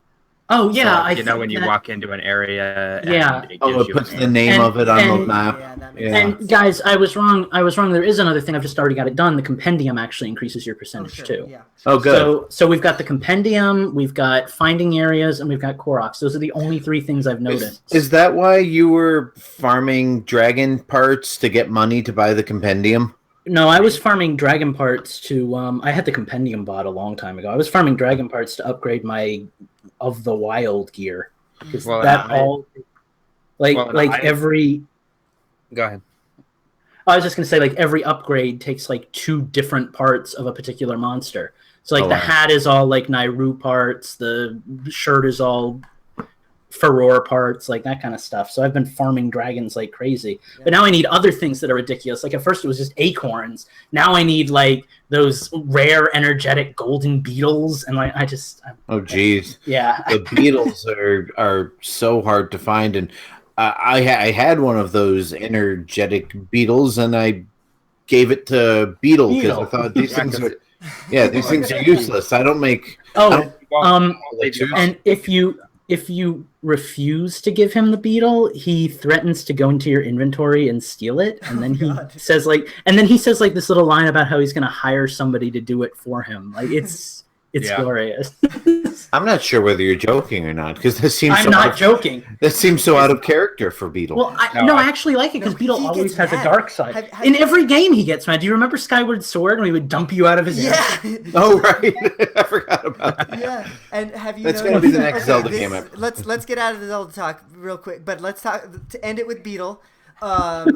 So have you noticed that when you start talking to him and you start seeing him at all the stables, he gets mad at you and says that you're like following him or whatever? That's like my favorite. I think he has a preset like introduction per stable, so if you keep going to the same stable, he'll keep giving you the same intro. If you go to another one, it'll be the same one for that one. So I just love that he says that kind of stuff. It just adds so much character to Beetle, like of him as the crotchety old salesman guy, you know. It's fun. The funny thing about Beetle is my girlfriend will sit and watch me or my kid play the game, and she'll like, I don't understand, the character designs are so great, except for the random characters that just look incredibly cartoony. And usually she's referring to Beetle, and I'm like, I don't know how to explain to her that Beetle was created for a game that was incredibly cartoony, and his design just never changed based on the aesthetics of the Zelda game he's in. He's just always looked like Beetle. Yeah. Like the only Zelda game I can think of that he wasn't in was the one that he would have fit in the least, which is Twilight Princess. Sure. Okay. All right. So no more Zelda, guys. No more Zelda. Lucas. Oh, and I did this one thing that okay. Anything else, Lucas, that you have played that isn't Zelda that you want to talk about? No, that's pretty much my collection. I'm just watching this beautiful scene in Dragon Warrior or whatever right now. But no, life is good. Keep it in your pants. Awesome. Okay. Well, I guess that's my turn now. Talk about some of the games I've been playing. I have not been playing too much Zelda. I kind of put that one down for a little bit. But I did get to play some more of that game that I was playing last week that I talked about called PlayerUnknown's Battlegrounds. And I'm really digging that game. I put a lot of time into it at this point. I think my play count on Steam says that I've put in something like 90 minutes, which is a lot for me since I haven't got to play a lot of games the last couple of weeks. But anyways, I've had a lot of cool stories in that one.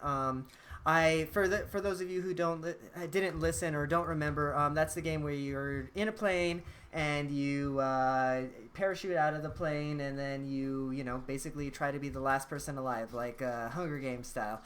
And it's really good, really good. It's in early access, so they're still working on it. But what I really like about it is that it adds a real sense of tension. Like your game could last like 2 minutes, or it could last 40 minutes, depending on if you're like one of the last people alive on the map. So like every minute passes, it adds tension. Like it adds like, okay, now I'm actually more invested into this game. Like it's 30 minutes in, there's 20 people left. So I want to talk about just one little story, and then I'll end it here with that. I made it to 10 people left, and I did it because I think I talked about it last week. There's proximity voice chat in this game. So I actually kind of ended up teaming up with this one guy, all random, and we actually ended up doing pretty well together. We found a car, which is actually pretty rare to find a car that works in that game, and we ended up killing some fools. And sure enough, we bunkered down in the middle of the map because, like I said, there's this blue ring that constricts on you. It's like an electrical grid, and if you're outside that grid, you die and you lose health. Basically, you die, and every like 5 minutes or so, it like constricts the map. So we got down to like I think at least what I think is the smallest ring. I've never seen it get smaller than this, but it was only a couple of buildings big. And there was only 10 people left. And we killed 2 people that walked in the door. We see the counter go down to 8. And then, like, we must have both had the same fucking thought because it's like, okay, there's not very many people left. We're going to have to turn on each other at some point. So we literally, like, we were talking to each other, and then we both went silent on the microphones. And then we both slowly kind of turned to look at each other. And, like, there was just this moment where, like, we're going to do this, aren't we? And, we went to blows. We had, like, pretty good armor at that point. So it took a couple of shots. But he got the better of me, and I never got to play with him again. But... like that was. There's no like history of people you've played with or anything like that. There is. I probably could friend him because that was actually the very last game that I played on of PlayerUnknown Battlegrounds. But that was just a really fucking awesome moment, you know. Like it was that just organically the game brought upon. So yeah, I'm really enjoying that game. Super cool. PlayerUnknown's Battlegrounds on PC on Steam. I've got. Oh. Come again, Steve? Can everybody hear me? Now we can. Okay. Breaking news. I just downloaded Magikarp Jump. It's out in English within the last hour. Oh. What is it on? iOS and Android. Huh. Interesting. Well, Luke, Steve with the breaking news at the end of the show because I have not played. I'm still not entirely sure what he just said. God. Magikarp Jump, the new Pokemon game for iPhone and Android. Okay, but that's gonna... That sounds so trolly. Is the... No, this is real. I'm serious. We talked about it last week out in the news. Actually, I'm pretty sure. Okay. I'm gonna have to check this out because I'll tweet you. I just saw it on Twitter. Yeah, but all right, guys, that's gonna bring us to the end of the show. Before we get to 3 hours, we've gone 3 hours before, but we're not gonna do it this week. Let's end it off. That was a really good episode, I think, guys. I really enjoyed doing the bingo. I hope all of our listeners enjoyed that as well. Yeah. But before we end the show, I wanted to let you guys know that to stick around to for the post credits to win for a contest that we're having with ThinkGeek. So we have teamed up with them, and we're going to be giving away this really cool sketchbook, and I'm going to put it in the live feed here. I know there's probably not very many people listening to the live chat at this point, but if you're watching it in post, you can listen to it that way. Sorry, I'm getting texts. So, yeah. That's why Navi is going nuts over here. It's a really cool sketchbook, and it's based off of Breath of the Wild. So here it is, a picture of it in the live feed. So if you're watching us there, here you go. And so what you're gonna do is we have picked 3 songs, and it's gonna be an Nintendo Tunes for the listeners. You guys are going to listen to the 3 songs. You have to tell us what those 3 songs are, and email them to me. I guess you can. The best would be email, because if you tweet them, then you might give your answers away. So either email them to me or shoot me a direct message on Twitter, and my email address is eugene@infendo.com. Yes, Justin. We should probably have a special subject so that you can filter it down to just the... Good call. I like that. Just because we get a lot of spam. Sure. So in the subject line, write Infendo Sketchbook Contest, and then write your 3 answers in there. If they are right, we will put you in a drawing, and next week we will choose the winner. So, yeah, make sure that you write Infendo Sketchbook Contest in the subject line, and take a look at that. It's pretty cool. I really like it. Do they get bonus points if they can figure out who submitted what song? Right? I think they'll be able to tell which one mine is. Same here. Awesome. So that is going to do it for us this week, guys. We hope you enjoyed the show. You can find me on the internet. On Twitter, you can find me at Infendo. You can find my personal Twitter at InfendoEugene. Actually, at Infendo is basically all of us, so you can find us at Infendo on Twitter. Where else can we find you, Lucas, on the internet?